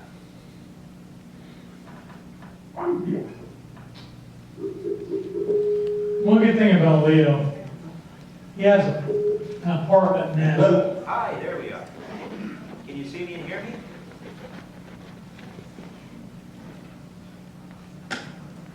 Seems like he's frozen in time. You can. Hello, Leo. You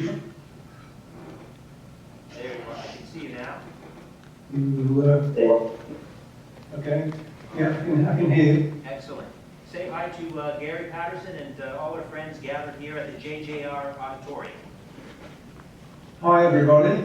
I can't see anybody.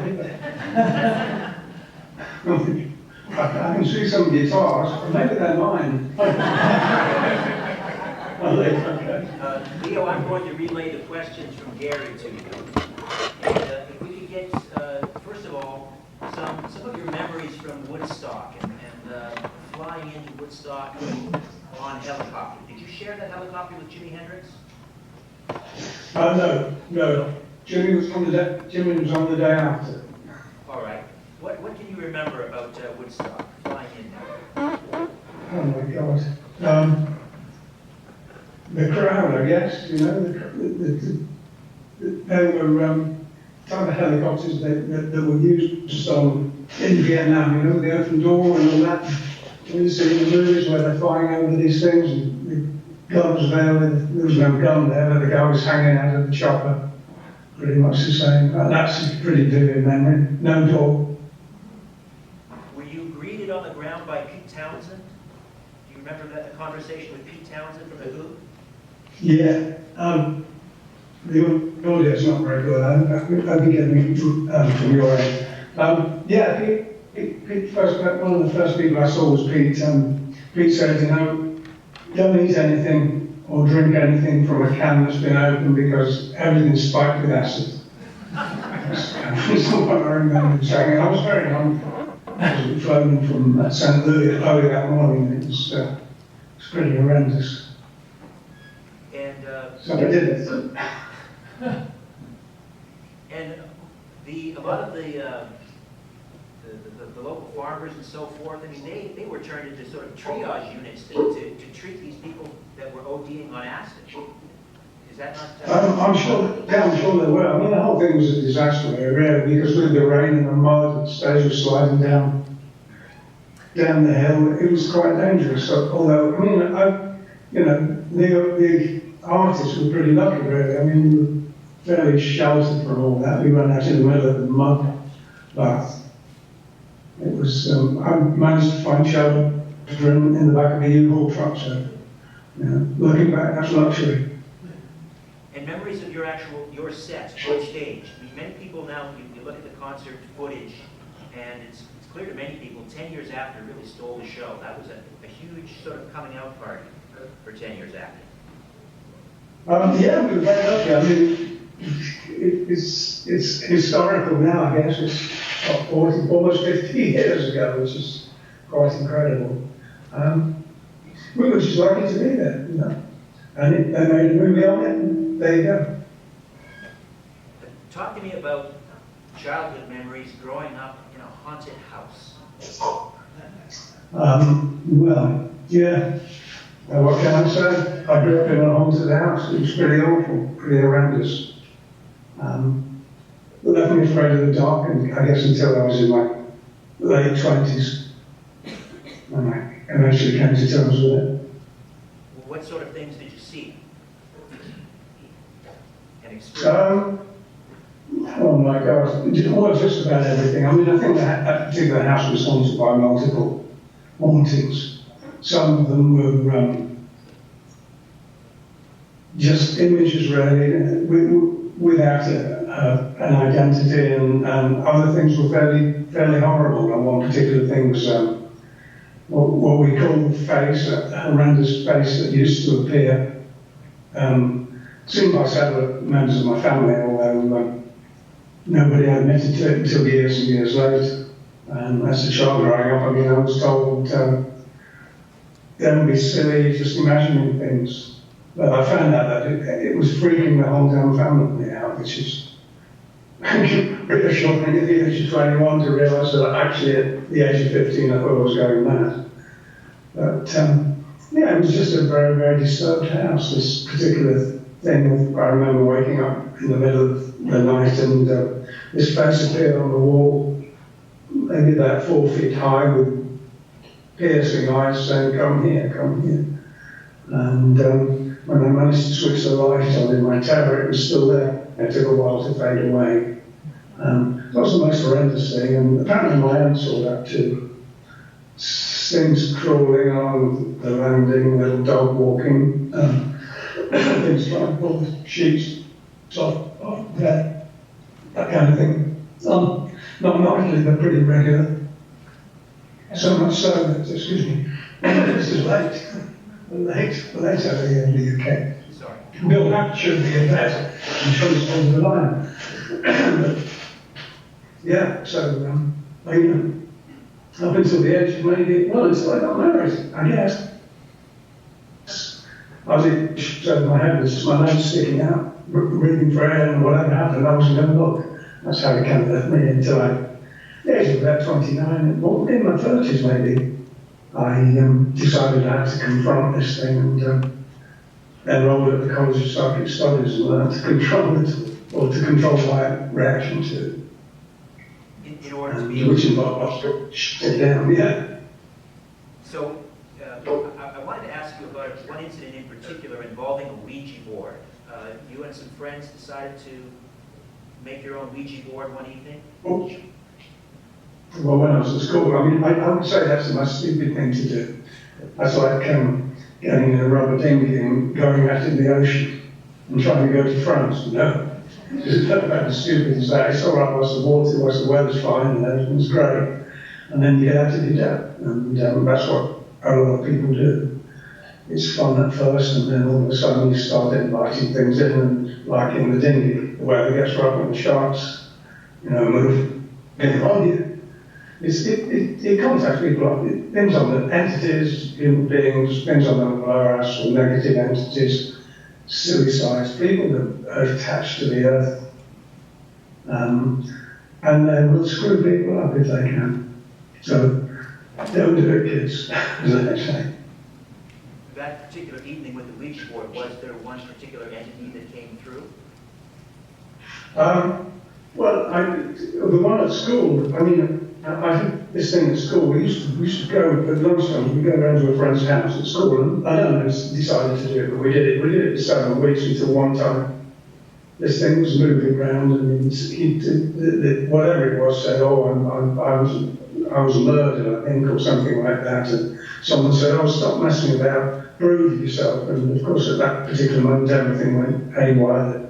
The glass flew off the table, the dog in the room started howling, and we all ran out of the building. And then when we were back in the room, all the cards were used cards, forget about Ouija Board, we did it with cards around the table. They were all around the pitch rail, and the whole atmosphere was horrendous. So that was it for me.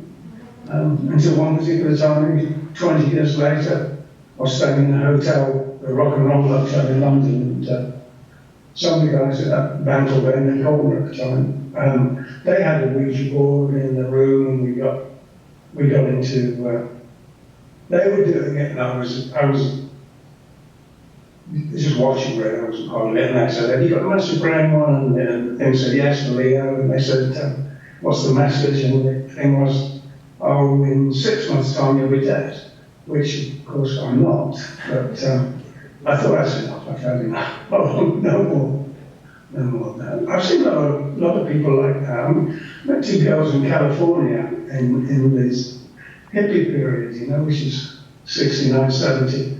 They had to ask the Ouija board about everything. Shall I have a cup of coffee? Shall I, go to bed with this guy? Everything, So in a way, it can take over your life, even in a more stupid way, really. But, no, not something to be messed about with. Leo, you're working on a book, I understand, soon to be released, about sort of delving into your psychic abilities.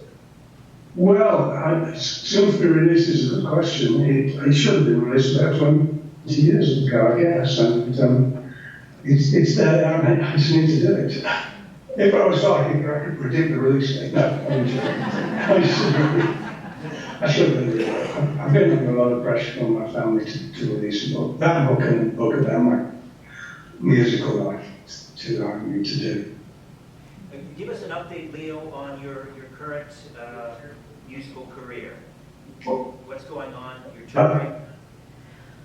So about 3 years ago, I quit 10 years after because I felt we were going in a downward spiral and getting nowhere in a way, and wanted to do something new. So I formed a band called Patterson to split, which the guitar player that replaced Alan Joker, which John came along with me, and we're on I think our fourth record now. Third studio, and we did a live record, which came out yesterday. And we're touring, we're set to tour in a couple of weeks' time across Europe. And I'm still working, still going like a lunatic, I guess you could say, or some people would say that. Any plans? Well, I enjoy it. It's my life, I do, that's who I am, so. Any plans to tour Canada? Loved it. We were in Canada, I think it was last year.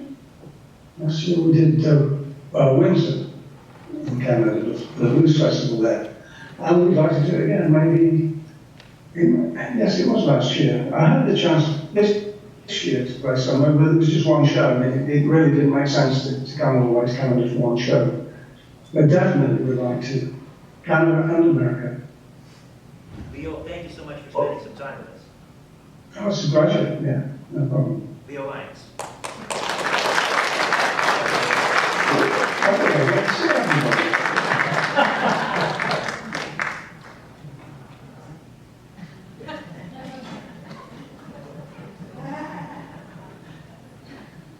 I don't know if you can see them or not. It's a little dark up there. Thank you again, Leo. Oh,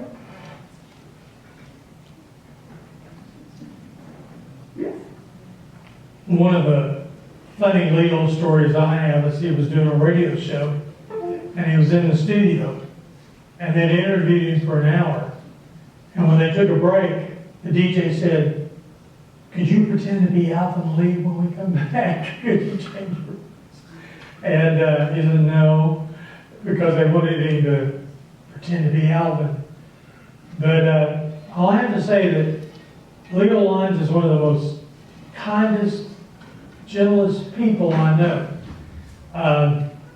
And he does have this ability to reach, and he's involved in rescue groups where people have some issues with demonic possession and all of this, so he's into that. I mean, But he is a super person, and if he comes to Canada, you're going to have to go see him because he's really nice, really great guy. Now, I know while Richard's getting ready, we're going to go off a little bit. Are we going to talk to Bill? While I'm getting bit, could you tell us the crossroads story, your personal story? Would you like to hear the crossroads? You've heard of Robert Johnson, right? Well, when I wrote my second book and then my last book, I tell the story of Robert Johnson, and I talk about this particular crossroads right outside Clarksville, Mississippi, where Highway 61 meets Highway 39. Now, Bob Dylan had an album called Highway 61 Revisited, right? Well, the legend was that if you were a blues man and you wanted to be better, then what you'd do, you'd take your guitar and you'd go to a deserted crossroads and you would play. Now, this would be after midnight. And then you would feel an unearthly presence walk up behind you. And when you felt it, you would stop and you would take your guitar and you would pass it over your shoulder. The demonic force would take the guitar and you'd hear it being tuned to a special tune. And then it would stop and you would feel the guitar come back over your shoulder. If you took the guitar at that point, you'd made a deal with old Scratch, the devil himself. And the deal would be that you would get fame, adoring fans, but you would have a short life. Now you think about that. Alexander the Great claimed that Zeus appeared to him and gave him two options. That he could have a long life but never know glory, or he could live the short life and be remembered forever. He chose the short life. Bluesmen chose the short life too. Robert Johnson was playing in a juke joint, and Sonny Boy Wisdom says, never drink out of an open whiskey bottle. So I'll tell you guys. But that night, Johnson was seeing a lady who was the owner of the juke joint's wife. She was the wife. And Johnson didn't remember the story about the open whiskey bottle, so he drank out of it, only to find that it had been laced with strychnine. He became violently ill. They rushed him to a house nearby, and it took him 3 days to die. In intense pain, on his hands and knees, howling like a dog. That's how the story goes. There are 3 graves to Robert Johnson. Nobody knows where he's buried. There's 3 that claim to have his body. All right, so finding this story and finding how interesting it is, I went to a party with some of my fraternity brothers in Jackson, Tennessee. We went down on a Friday. Saturday morning, Alan, who was the host, said, you know what we have to do? And I said, what do we have to do? He says, we got to go to the crossroads. Would you go? I think I'm going to start a tour. Come along, go with me. Well, we went down to Clarksdale. It's about an hour out of Memphis. And we found it. So we went out, and the first thing we did, there's a cemetery next to it. Cemetery is important. Robert Johnson claimed to learn to play the guitar in a graveyard at night, taught by the devil, whose name just happened to be Ike Zinnemann. But for me, Ike Zinnemann doesn't sound too devilish. Now, if it was something like Blind Lemon Jefferson, I might, that might have a little bit more reference to it. So we went to the crossroads, and we're standing at this cemetery that was created in 1895, I think.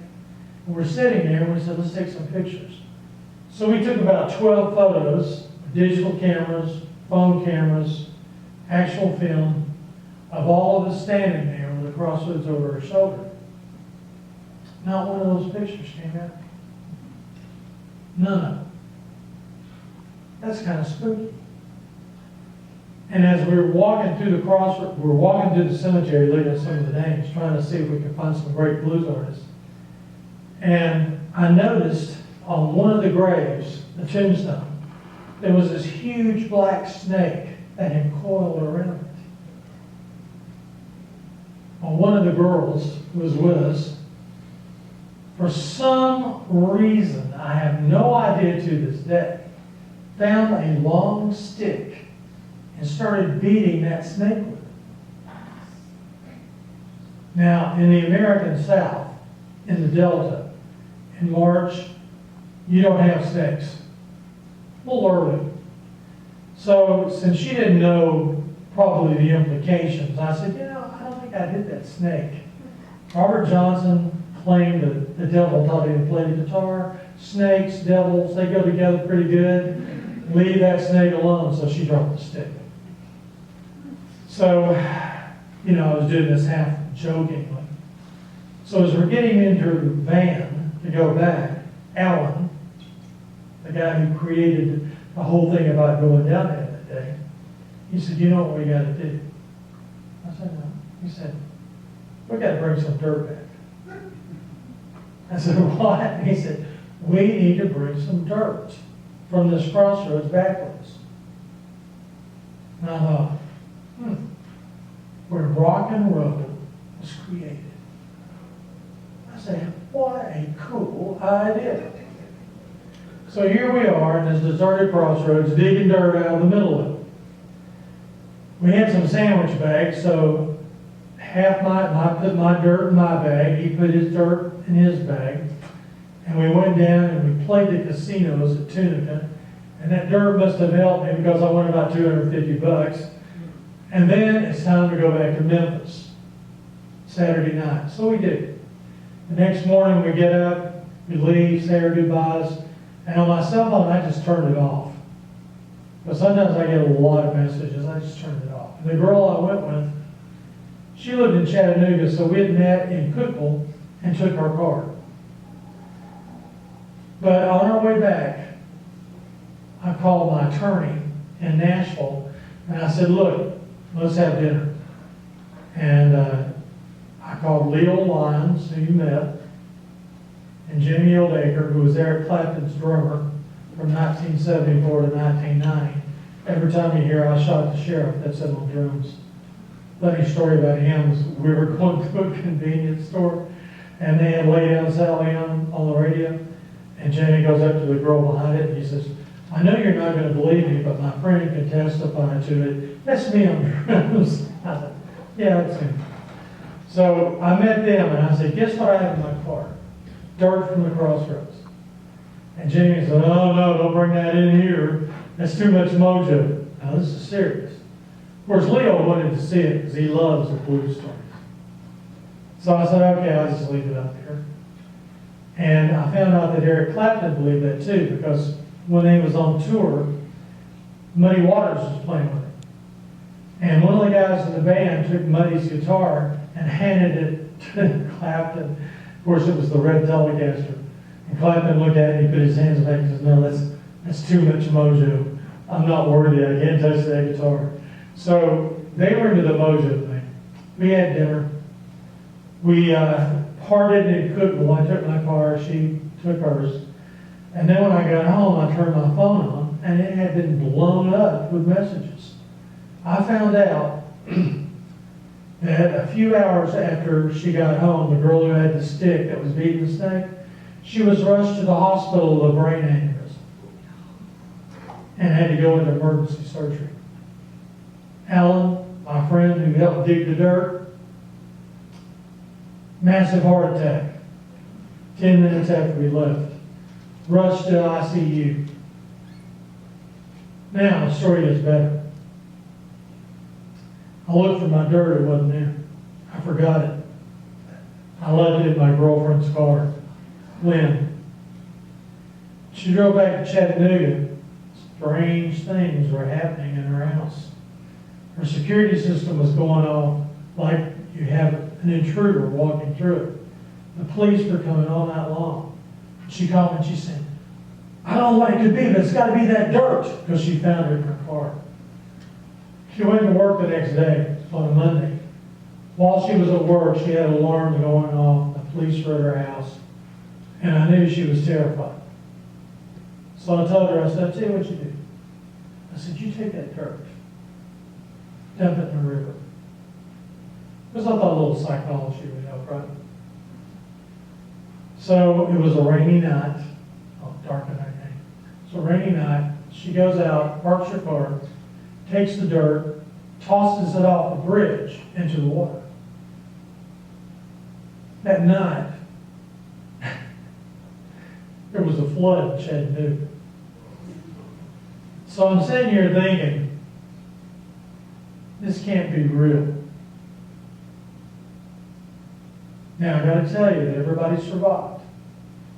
One of the guys who went with us, they asked where he went that weekend, and he told them, they said, oh, that's the coolest thing you could ever do. And he said, yeah, I'm cool. You know, I went there. So now he thought he was cool after he had other people telling him he was. So it was probably about a month later, I had a surprise birthday party. And all of them came up, and we celebrated. And Alan brought me a gift.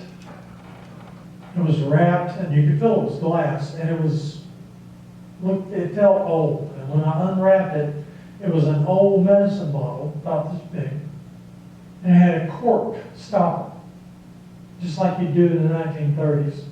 And I looked into the bottle. It was half filled with dirt. He had shared his dirt with me.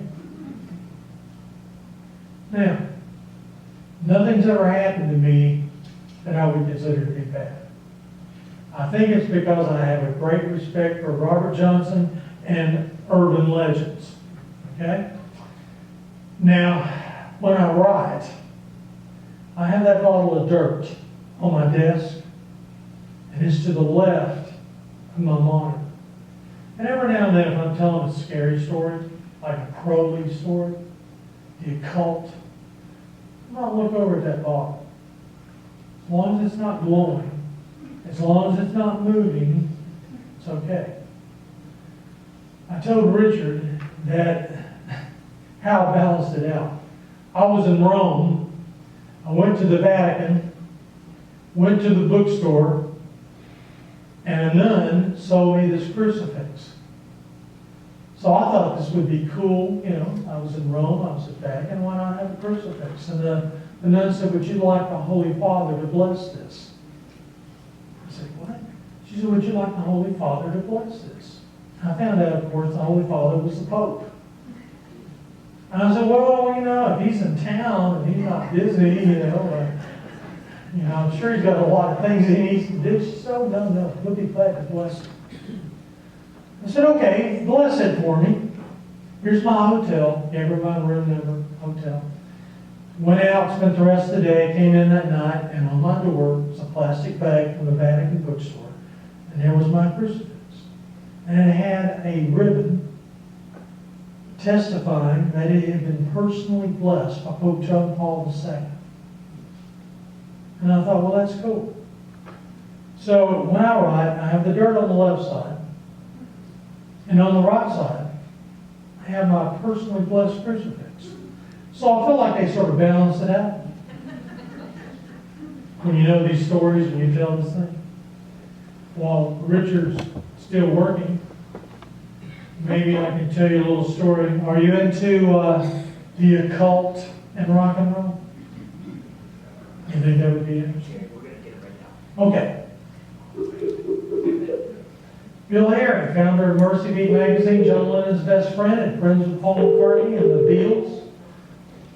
I don't think it's going to be too long. Hello, Bill Harry, Richard in Toronto. How are you?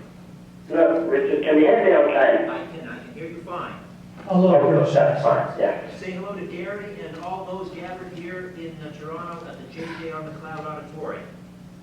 Yeah, hello to everybody there. Is it going out now? Gary, I'm going to be relaying the questions from Gary. Could you tell us, first of all, how you met John Lennon? How I was? How you met John Lennon? It was while we were at art college in 1958 when he first started there. And what do you remember most about John Lennon during his school days? Well, basically, what happened, I was sitting in the canteen, and then I noticed this guy walking past, and he was dressed, you know, a DA haircut, long sideboards. It looked like a teddy boy, you know, long jacket and everything, completely different. I looked around and noticed all the other art college students in the dining room. They were wearing turtleneck sweaters and duffel coats and everything. I thought, wait a minute, the art students supposed to be rebels, but they're conformists. He's the rebel, and I've got to know him. So I introduced myself, got to know John. We went across to the Ye Crack, our college watering hole, and I introduced him to Stuart Sutcliffe and Rob Murray. And the four of us became known as the Dissenters, because we all made a vow, the four of us, to make Liverpool famous. John said he'd do it with his music, I would do it with my writing, and Stuart and Rob would do it with their painting. And how did Mercy Beat come into being? Tell us about the formation of Mercy Beat. Well, basically, I've always been interested since I was a kid in sort of magazines. And when I went to the junior art school, I asked them if they had a magazine. They said no, and I said I want to do one. So they gave me a little attic office. But I've had experience actually illustrating and writing for science fiction fanzines in Britain, America, and on the continent, even in Australia. So I got used to, I even had my own sort of magazine I produced myself called Biped. And in the junior art school, I created one called Premier. And when I went along to the main art school, I did one called Jazz. And then I was asked to do a magazine for Frank Hetty, the music store. That's where John and Stuart got their guitars. And I did one called Frank Comments for him. And then I began to make notes about what was happening in Liverpool. And I thought, there's so much music going on here, and nobody at all knows about it. It's not covered in the local papers. It's not covered in the national papers. They didn't write about rock music or anything then. And so I started writing to the newspapers saying Liverpool is like New Orleans at the turn of the century, but with rock and roll instead of jazz. But of course, no one took any notice. So my girlfriend and I decided we'd start our own newspaper to promote all the groups and all our friends and everybody. And so we borrowed £50 and started the newspaper. I want to talk to you about John Lennon's lifelong fascination with UFOs. When did that begin? Oh, when he was fairly young, I mean, it was a time in the 50s when there were all these sort of books coming out about flying saucers. John had a long-time subscription to Flying Saucer Review, a British Flying Saucer magazine. So he was always sort of interested in the unusual things like that. And of course, when Ringo did Goodnight Vienna and had himself on the UFO from the film with Michael Rennie as Clartu, they made a video where Ringo was supposed to go on the flying saucer above the Capitol building, and John did all the dialogue to that. And then, of course, it's time when he actually saw the UFO when he was living with Meek. And that was a really sort of detailed experience of watching it. He'd just been having a shower, and he walked up to the terrace of the apartment they were staying with. It was on 53rd Street, New York. And this was August 23rd, 1974. And he says, well, it was May, she recalled as well. She said, after you walked on the terrace, they saw this large circular object coming towards them, shaped like a flattened cone and things. And of course, this delighted John. He said it was floating about 100 yards away and he could have hit it with a stone. And, he began to describe what it was like. And he said, I wasn't surprised to see the UFO earlier, but looked just like the spaceships we'd seen on the cinemas as we were growing up. And as it moved away, he kept yelling for it to come back and take him away. He wanted to go into it with it as well, because Mayday was very serious about it, because he really believed in them. And looking at it, seemed like its next great big adventure was to go on a UFO. Now, they took some photographs of the UFO when it happened, and they phoned Bopper and a photographer friend and gave them the film to be developed. So he and May had taken pictures of the UFO with a 35mm camera. So Bruin said he took the film home, he put John through between two roles he'd taken earlier that day. His developed, but they said John's role was blank, which one can imagine if somebody doesn't want, if there was some sort of power in the UFO to stop pictures that are being taken, I don't know. Now, there's a bit of a discrepancy in this story when I began researching it, because John and May said they phoned the police, and the police had said there had been these reports. And they also phoned the newspaper, who said that there were a number of people who had phoned them up about it. But yet, Bob Brewer reported, he said that he was the one who he told, asked them if they called the newspaper. And John said, I'm not going to call up the newspaper and say, this is John Lennon, the saw a flying saucer last night. So Bob Brewer said it was him who phoned the local precinct, who said they'd had all this calls about it, and also the paper. Now, then of course, there was the other, he mentioned, of course, the UFOs in the Walls and Bridges album, and he even drew some original artwork of the UFO that he'd seen, and used it in mind games. And of course, on the Out of the Blue track on the album, he wrote like a UFO who came to me and blew away like misery. And then on his Nobody Told Me track in the Milk and Honey album, he sang, there's a UFO over New York and I ain't too surprised. And he also put some notes in the Walls and Bridges album about it. Now, there's a bit of a query about the actual illustration he drew. He did draw the illustration, and it was on the Walls and Bridges liner notes. But this UFO fan said that he brought what he claimed was the sketches of John and the UFO sighting. And but May said he couldn't have done that because John only drew one UFO sketch and she had it. And yet, John was supposed to have given it to Jesse Ed Davis, the American guitarist, and he put it in auction and it was sold at auction. So that was a bit confusing to me when I did the research anyway. And then, of course, there was that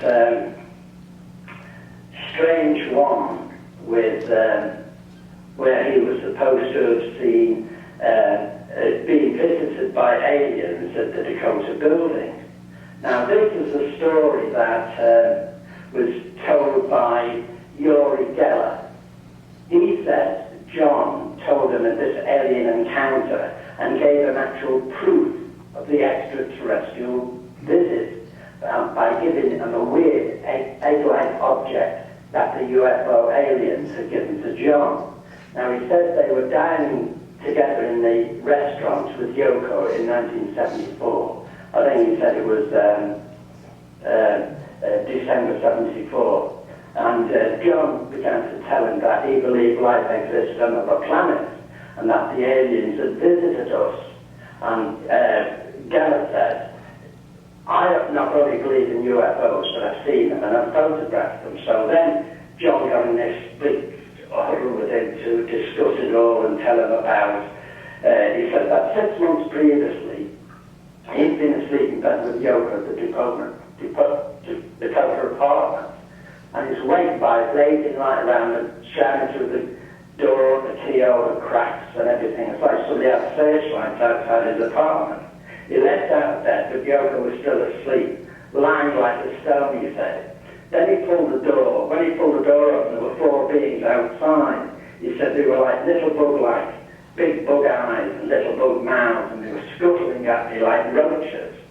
And he was to tell Yoko, who believed him, and another person about it. One laughed at him and the other, and said he was high, but the other actually believed him.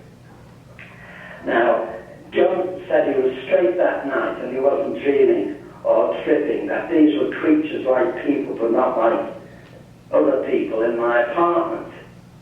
So when you're asked him what they did to him, he said, I tried to throw them out, but when I took a step towards them, they kind of pushed me back. They didn't touch me. It was just like they willed me, pushed me with willpower and telepathy.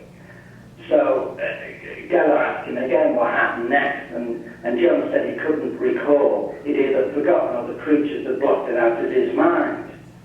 So then he said that he put something in his hand, and Geller asked him what it was, and John said he reached in his pocket, that I've been carrying it around ever since, and he gave him a metal egg-like object, now, which Geller said he still has.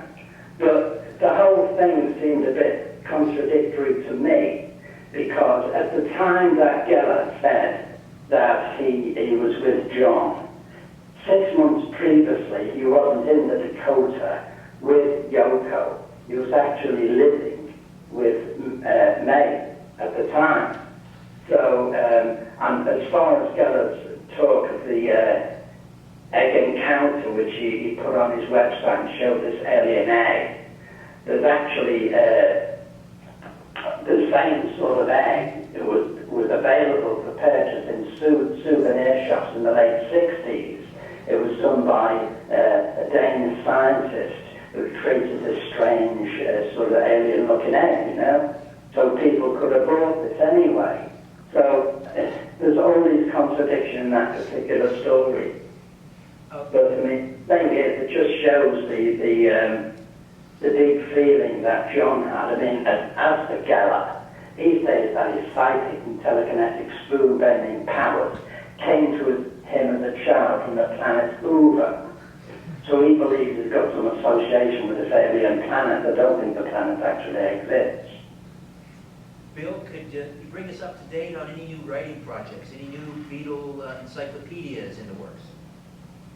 Well, I've got 5-book projects I'm working on, because somebody said to me, is there any, a publisher said, is there any sort of part of the Beatles that hasn't been covered? And because there have been 3,000 or 4,000 books on the Beatles. So I've come up with a couple of book projects of aspects of the Beatles which have not really been written about before. And the thing is, until I complete the books and get the publishers, I can't really discuss them because they've not really been done before. I've got all sort of, like all unusual stories from the art college days and things that people have never ever talked about before, you know. With John's cousin, Stan Parks, who was like John's big brother and looked after him all during John's youth. For about 15 years, he and I were corresponding and building up, and we traced just the maternal side of John's family, going back over 200 years with all photographs of every place where members of the family's ever lived, the whole story, things like that. I've got all of the stories about John that have never been done before. So it's just a matter of getting them all down. Well, we look forward to the publication of that work. Bill, Harry, thank you so much for spending some time with us today. A pleasure talking to you. Bye. Bye-bye.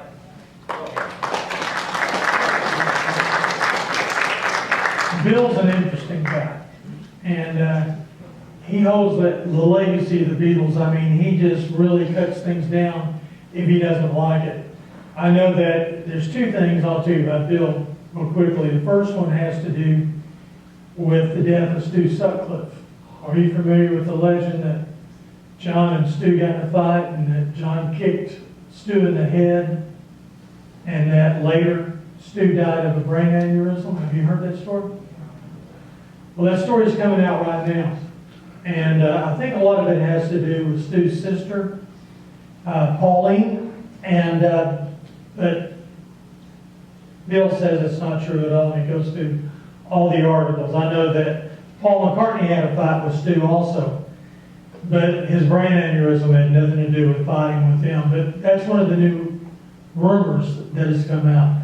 A funny story was when the Beatles were formed and they were playing for the Liverpool Art Institute, Bill Harry went to the school head and he said, why don't we buy a PA system? The Beatles will be the school band so they can play to it. So that sounded good. So they did. The only problem was the Beatles stole the PA system and went off to Hamburg. So then they felt guilty. And when they came back to England, they were huge, huge stars. They went to the Institute and they said, well, we're going to play here for 50 pounds. You give us 50 pounds and we'll do the show. Now, 50 pounds, what? You know, $5 at that time. And that was just to cover expenses. And then you can make the rest of the money. You know what the school did? They said, no, you stole our PA system. So they lost how much money, I have no idea. But that's kind of funny. So Bill knows that story too. He was there at the beginning. So if you want to know anything about John Lennon, I was going to ask him some questions about John dying. And he just is really, doesn't like to talk about it.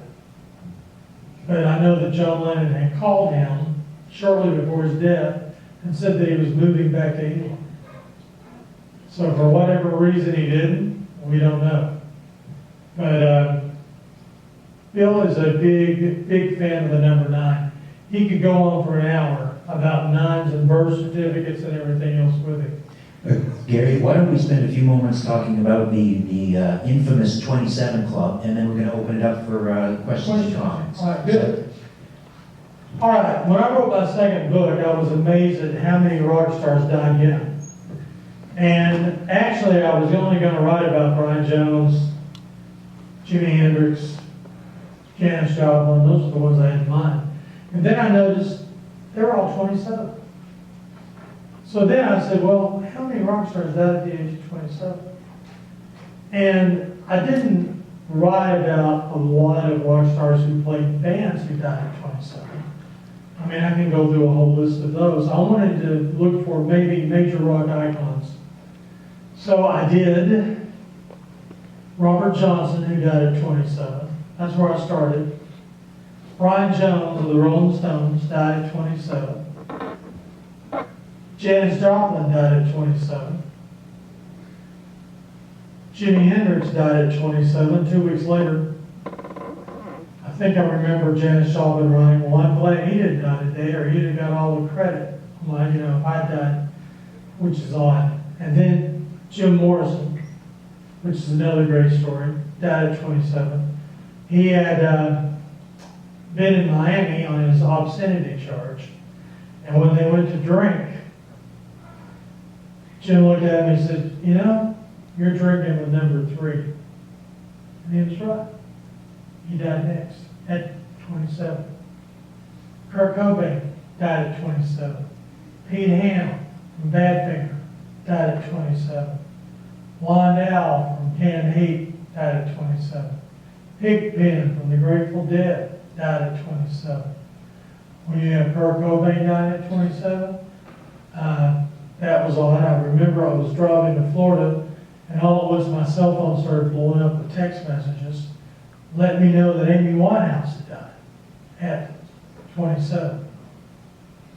Now, when I wrote about the 27 Club, Forever 27, the club, you know, it was just really odd. I know that John Mayer was doing an interview with BMI magazine, and they asked him as one question, they said, what do you think was your greatest accomplishment so far in music? And his answer was, well, I made it past 27. So a lot of artists think about that.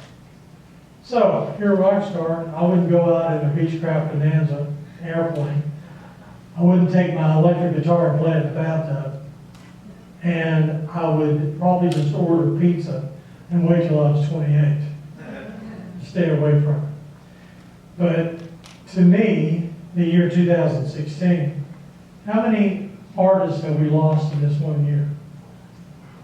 I mean, when you think of Prince, and you think of David Bowie, and Lemmy from, you know, when that happened, I was sitting there going, my gosh, it's like, I've never seen this many go out at one time, one Friday. And when I think about it, I think, why? And then I always ask myself that. So when rock stars died at 27, I added 2 plus 7. Became a 9, and I started talking about experts in numerology, and they said, well, the 9 is your highest number. It's your highest spiritual number. You're ready to leave this existence at the age, you know, when you have a 9. So I thought, well, that's interesting. Well, now in 2016, with not only rock stars, but other great pop culture iconic leaders like Muhammad Ali and the others, you add 2016 and you get 9 also. So it's a 9 year. And it just seems like they're going one at a time. I mean, 1 year they died in alphabetical order. You believe that?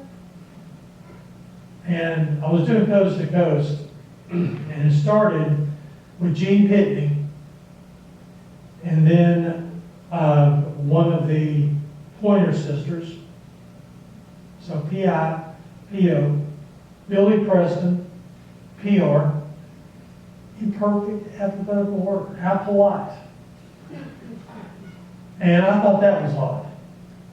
You know, that was strange, that it's alphabetical order. So it started with Pitney. I'm glad they didn't do rock historians because I'm a PA, so I'm glad it bypassed me. But that's the story of 27. All right, why don't we open it up for some questions? If you have a question for Gary, let me know and I'll come visit you. Anyone? Got a question? All right. Over here. See how fast Richard is. Hey, Richard, all right. Thank you very much for coming here. It's a real pleasure listening to you. It's been Thank absolutely you. amazing.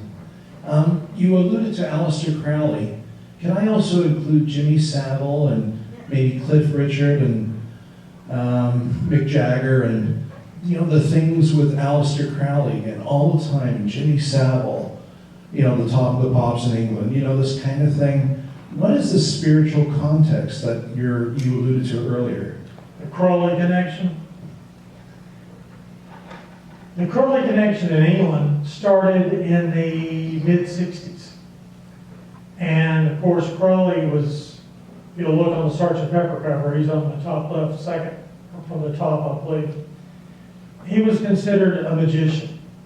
He was considered someone who actually used magic, M-A-G-I-C-K, magic with a K, magic that works. But this didn't happen until Kenneth Anger, filmmaker in Hollywood, came to England because he thought the power of rock concerts could actually spread even more of the occult. And of course, Kenneth Anger was an expert collector of Alister Crowley, but he also was a member of the Church of Satan with Anton LaVey, which started in '69. So when he came over, he wanted to befriend himself with the Beatles, Led Zeppelin, the Rolling Stones, and he did. He worked his way in. He actually convinced Mick Jagger to compose a musical score for a movie called Invocation of My Demon Brother. He also had Mary Ann Faithfull play a role in it, where she's crawling up this pyramid. Then that brought the Stones, actually encouraged them to write Sympathy for the Devil. And I think it got a little spooky for the Stones. I know that Keith Richards was told to have his house painted in certain colors. So he went to bed one night, when he woke up the next morning, his house was painted. And he didn't do it. They went to a party and Kenneth Anger was out of the country.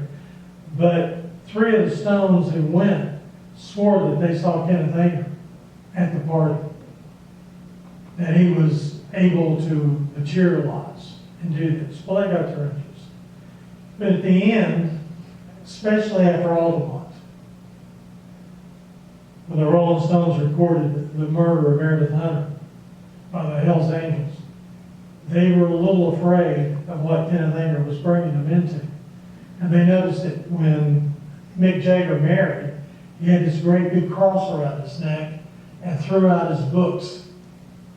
So the Rolling Stones were brought in. Matter of fact, Mick Jagger's brother actually was in the film, Invocation of My Demon Brother. Then, Led Zeppelin. Jimmy Page had always been into the occult.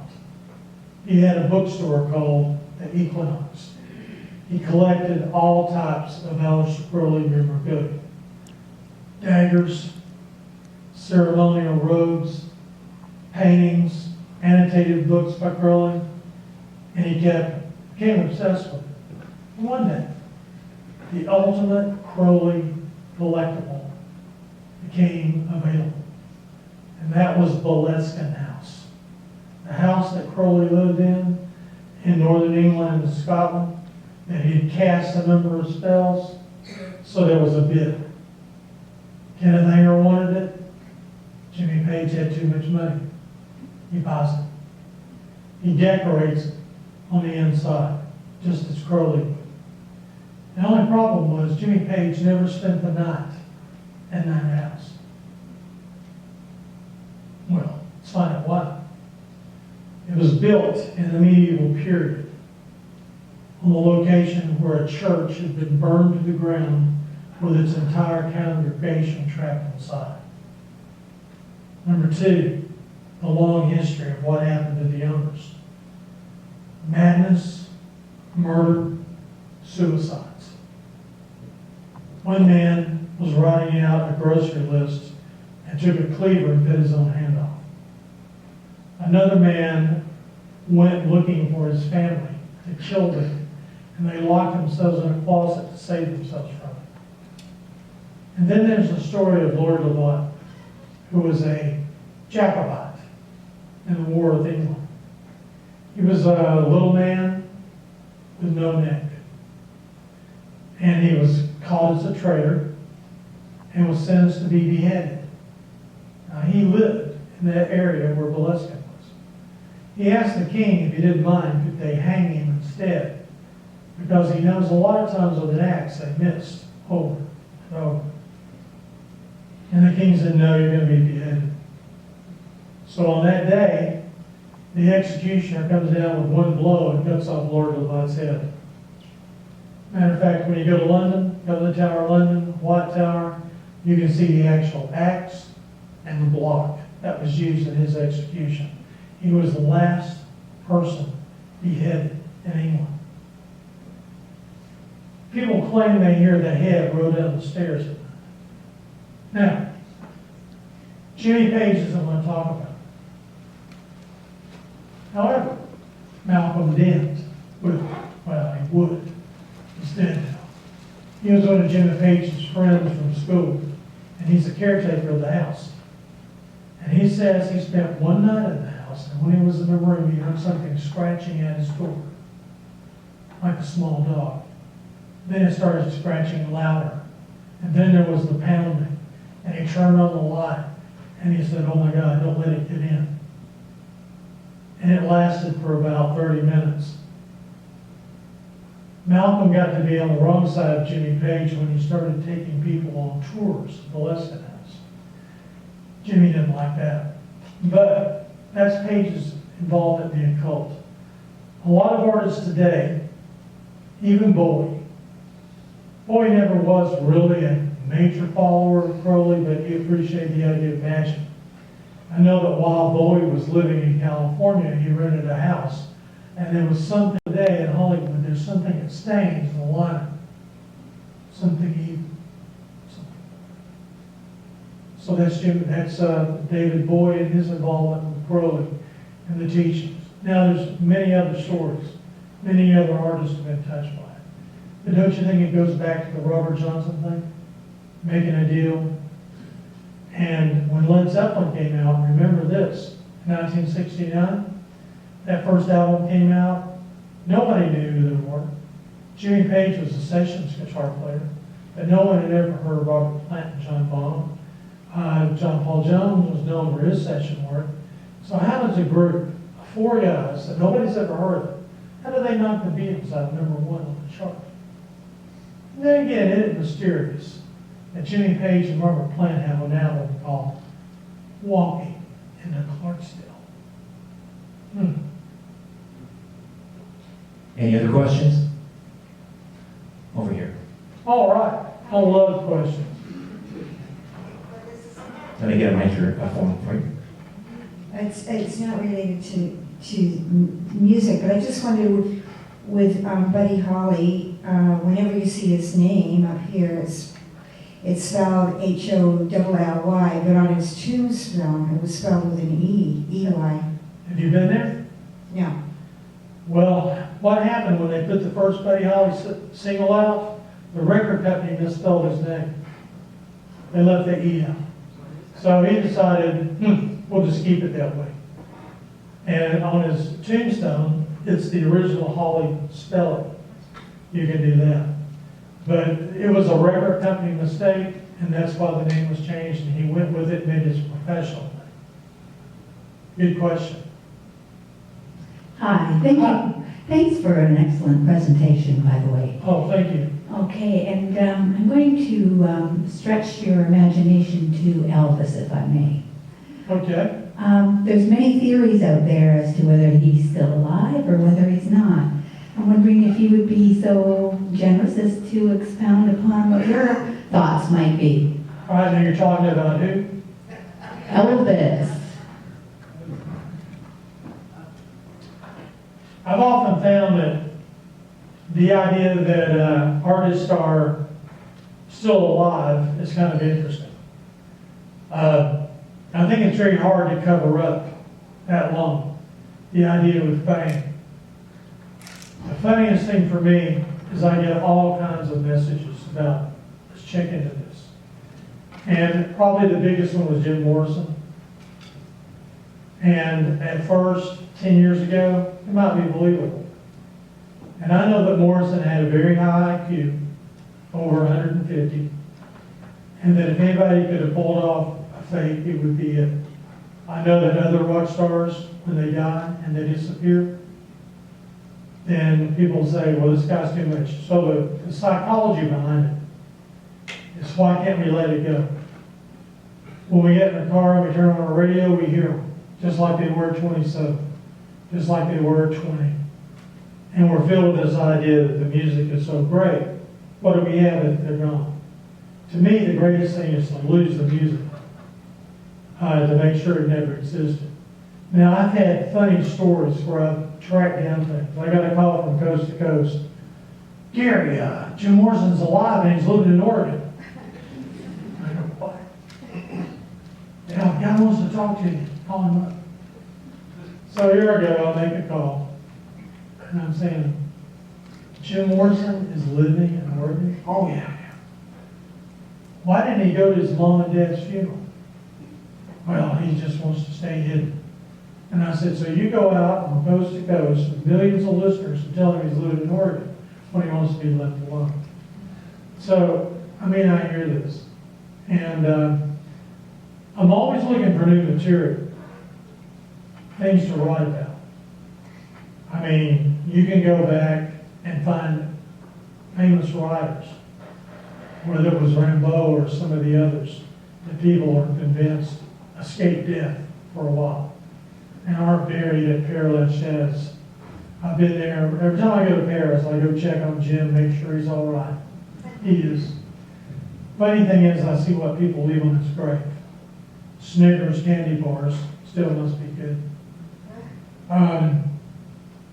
Somebody took, you're going to have to help me if you're a Doors fan, the Hansen house, where he talks, why did you throw the, Queen of Hearts away? It was the only card I had left to play. Well, someone put the exact card set down in his grave. Every time I go to see Morrison, there's at least 50 people around that grave. I think it's fascinating to find out the story why. And if there can be any clues, anything to lift it, then we'll go through it. I just think that it's really nice the way they put it together. Gary, further to the Elvis question, his life insurance policy with Lloyd's of London never cashed. The deliberate misspelling, it would appear, of his middle name Aaron on his tombstone, and the fact that as a veteran, he was entitled to have a flag-draped casket, but they elected not to put a flag on there, perhaps thinking, well, if we're pulling off perpetrating a hoax, it would be disrespectful to veterans. Well, I'll have to tell you how I know about Elvis. I had a friend, his name was Carl Perkins. And Carl had one of the spookiest stories I ever heard about reaching out from the afterlife. So when all this happened, I asked Carl, I said, Carl, is Elvis really dead? He said, Gary, Elvis is dead. I was at the funeral. So the whole story about the air-conditioned coffin, all of that, you know, the life insurance policy, I checked on that. And of course the idea, if you have a life insurance policy, it's all right to say you're dead. You just can't cash it because that's fraud. So the people I've talked to have said that that's been taken care of now. And a lot of this came out of the book. They flew me out to LA to do a thing on the Elvis is Dead thing, it was the movie. And I'm not a believer, so I asked him, I said, you know, I told him a lot of discrepancies in the story. But I still get an email from a little lady who lives behind him telling me that she sees him in the pool house all the time. So, you know, to me, the legend's important. Let it live, let new generations find it. I know that there are people I've met who just really convinced me he's gone. And there's a lot of reasons. How old would Elvis be now? 81. 81. You know, it's awful a long time to hold a secret if you're Elvis Presley. I also think that a lot of artists would want to perform. They wouldn't want to live out. And I've talked to people who knew O'Brien with a mask who claimed to be Elvis. There's a lot of fraud, you know, as far as anticipating. Now, as soon as I say that, Elvis might come out of hiding. I don't know. But I've been waiting a long time on Elvis. He's let me down. So we'll see what happens. Hi there. Thank you so much for an interesting talk. I wish I could just have coffee with you and talk all night. Well, further to that, we will be gathering across the street at O'Grady's, so if you'd like to join us, you can. Okay. With David Bowie passing away in January of this past year, I went on the YouTube and I watched that video called Black Star. Yeah. And I must say, I was scratching my head and going, duh, like I couldn't understand and everybody was watching it. And then one minute he's perfectly fine and showing pictures of him in October, and then the next minute he's dead with cancer, and everybody's saying, oh, I didn't know he had cancer. I didn't know he had cancer. Nobody did. So, like, that was kind of mysterious, and then there was stuff on YouTube saying that he was still alive. So we're on that theme right now, so might as well go with it. Well, you know, we can't lose what we've loved. We won't do that. And it's the same thing with Bowie. It's the same thing with, they can't die a natural death. So what we do, we have to create the idea that they live on, that they've escaped death, that they're not like common people. And that's why it's important. I mean, when I hear Elvis or Jim Morrison or David Bowie, then I think, wow, that's too good. You know, he can't be dead. And that's how people feel. That's why YouTube has so many hits. And they do that. Instead of Crowley, Bowie believed in like dimensions that you enter through. So it's an awful good story. If you follow some of the inputs on David Bowie, you can see that as he put it in. But like you say, you know, it's just great. Somebody dies, I guarantee you, when Michael Jackson died and they called me, I said, all right, it's going to follow a pattern. Within 2 days, somebody will see Michael Jackson somewhere. And they did, because you go through it, because you can't give them up to death. They're not common people. So they bypass it. Hi, it's a great afternoon there. Learned Well, thank you. a lot of things. Regarding the Paul is dead thing, I have read that his replacement was from Ontario. And when you look at the inside of the Sgt. Pepper's album, on his, I'm not sure if it was his right or his left sleeve, there's a patch that really looks like the OPP logo, right? And I've heard it described as OPD rather than OPP, which is officially pronounced dead. But it's a dead ringer as far as I'm concerned for the OPP, Ontario Provincial Police patch. Well, that's what makes it interesting to me. It does. I love the OPD badge, which stands for officially pronounced dead, which goes with the story. But it is OPP. The only problem was when Life magazine interviewed McCartney and asked him about the patch, he said, well, maybe it stands for Ontario Police Department. So he was going OPD. And he's never really explained that. But, there's so many clues. Maybe we should do that one day, is to bring up all the albums and the music and we'll listen and talk and say, do you know this? Because probably won't listen to your albums the same way again after seeing it. And for me, it was a revelation of putting all this knowledge, all this into place, and going into the Tibetan Book of the Dead on Tomorrow Never Knows and all the other. But yeah, the OPD, there's so many more, so many great clues. Gary, when we were on Coast to Coast last week, we had a caller, we were talking about Paul is dead. You're right. I don't know if you remember this caller. He was saying that Paul McCartney, the one that was in the car crash, didn't die. But after he recovered, he was sort of mentally impaired. So he decided to step away from the band. And he actually he gave a name to this gentleman. I did a little research, and I actually found a YouTube video of someone who has an uncanny resemblance to a much older Paul McCartney, who looked a little bit more like the sort of the cherubic Paul that we knew from the early 60s, but much older. Actually being interviewed outside Paul McCartney's childhood home. I don't know if you've seen that video, and I don't know if anyone has, but I invite you to look it up. You've seen it. Does he not look more like Paul McCartney than Paul McCartney? There's been so much discussion, especially on where Lennon sings, he blew his mind out in a car. He had noticed the lights had changed. A crowd of people stood and stared at his Facebook.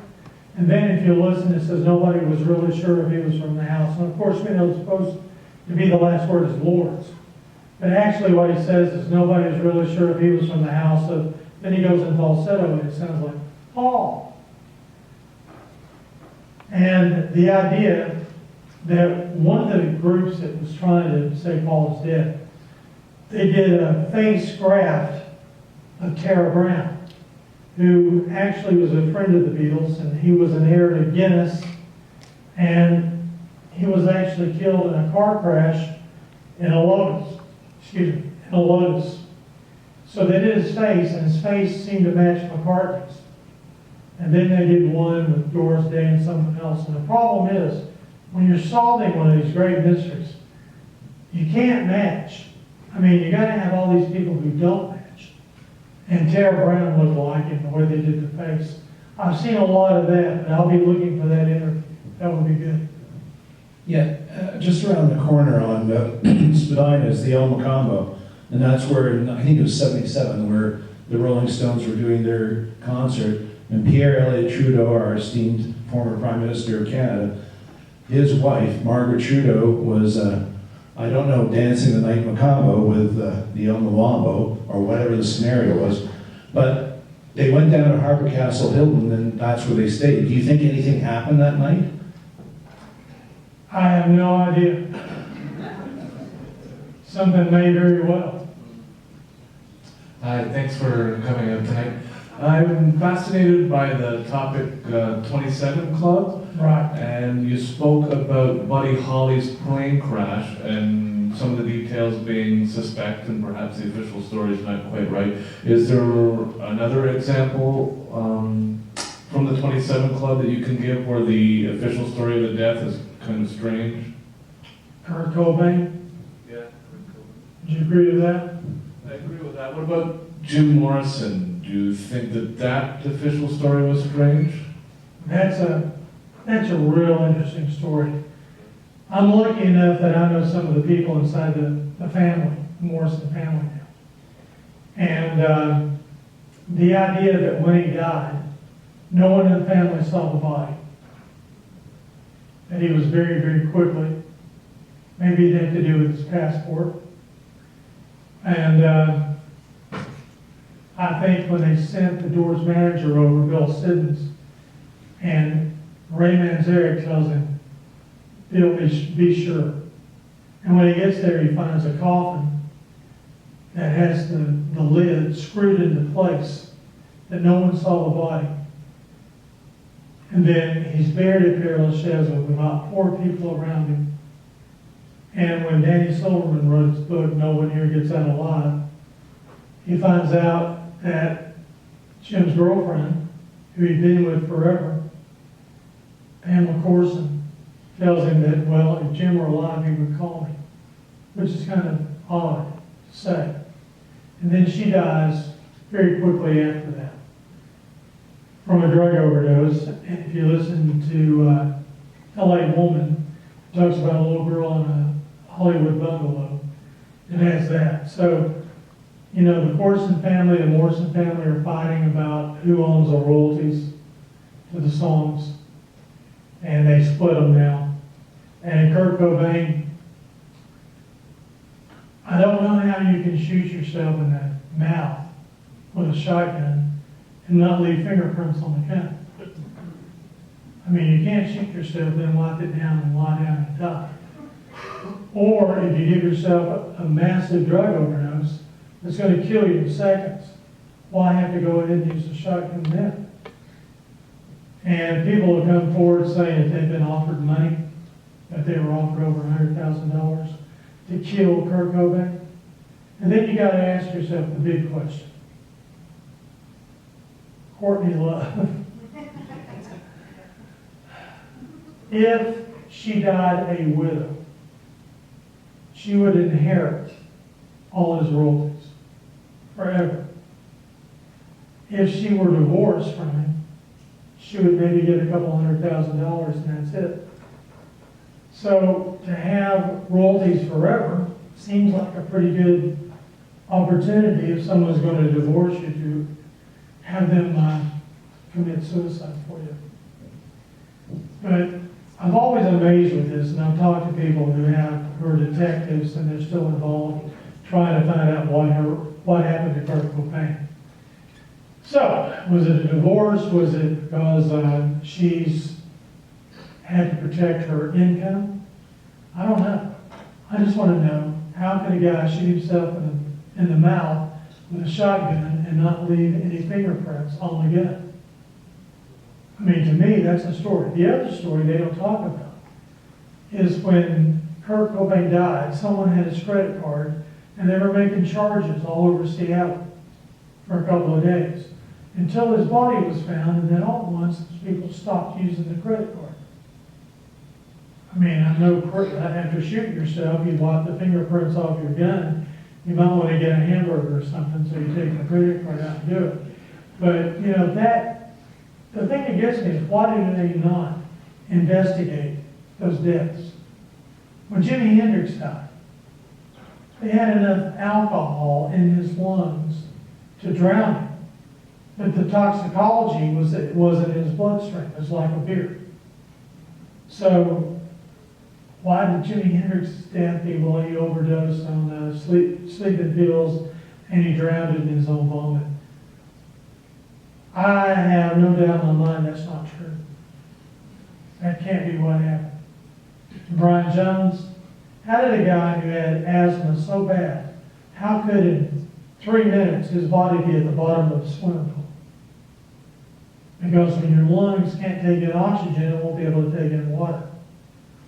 Now, he was drowned, and people have come forward and they said, well, we went to his house and we were told not to say a word or we'd be next.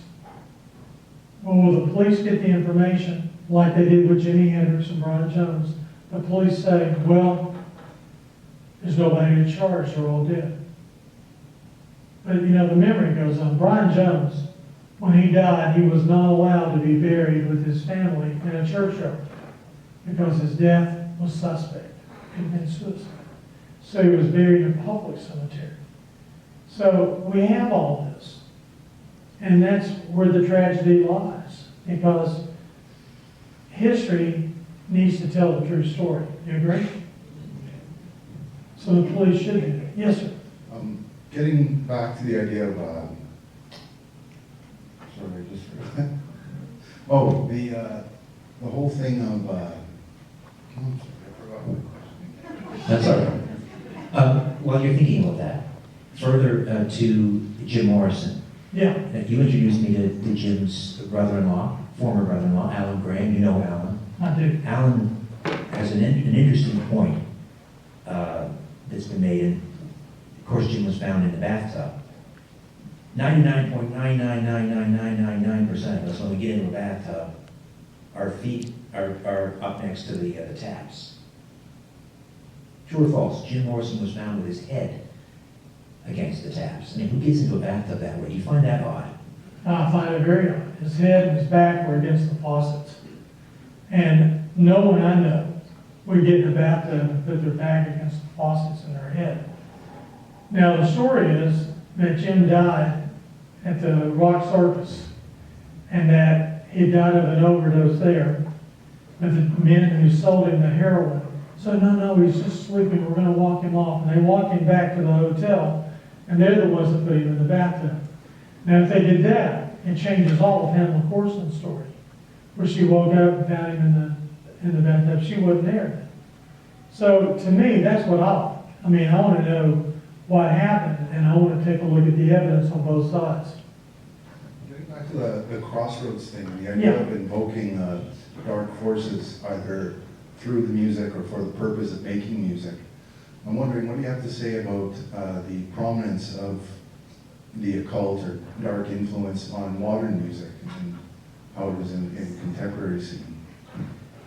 Well, you know, that's interesting. I think what you do when you talk about modern music is you talk about a group called the Illuminati. That sound familiar?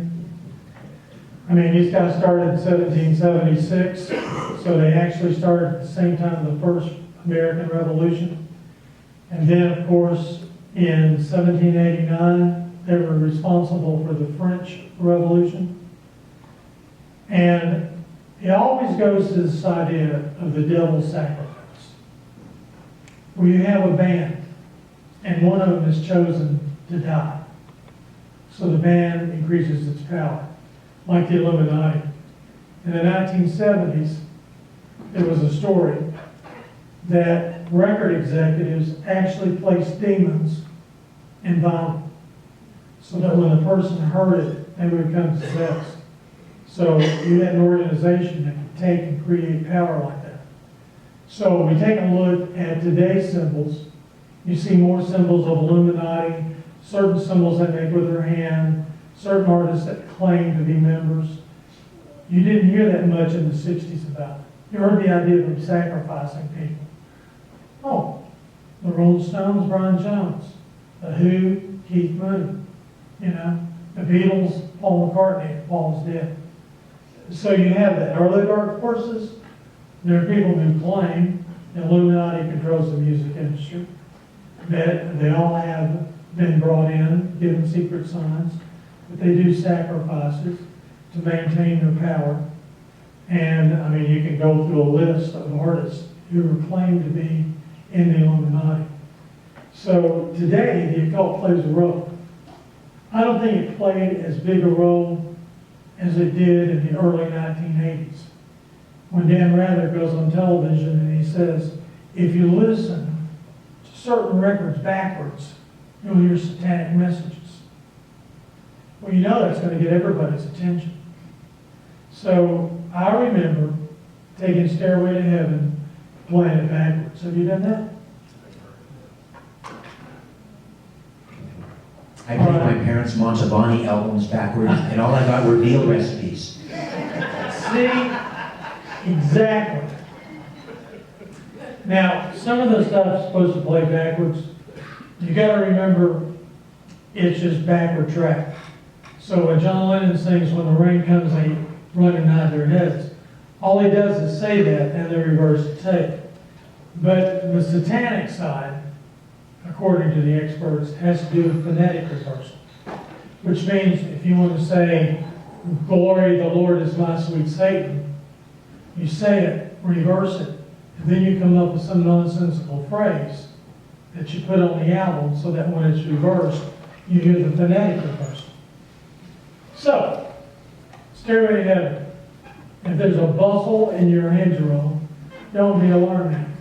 It's just a spring queen for the spring queen. Yes, there are two paths you can go by, but in the long run, there's still time to change the road you're on. Now, the two-path thing, that's interesting. The left-hand path, the right-hand path. There's still time to change the road you're on. That means that you have the ability to cross to the other side.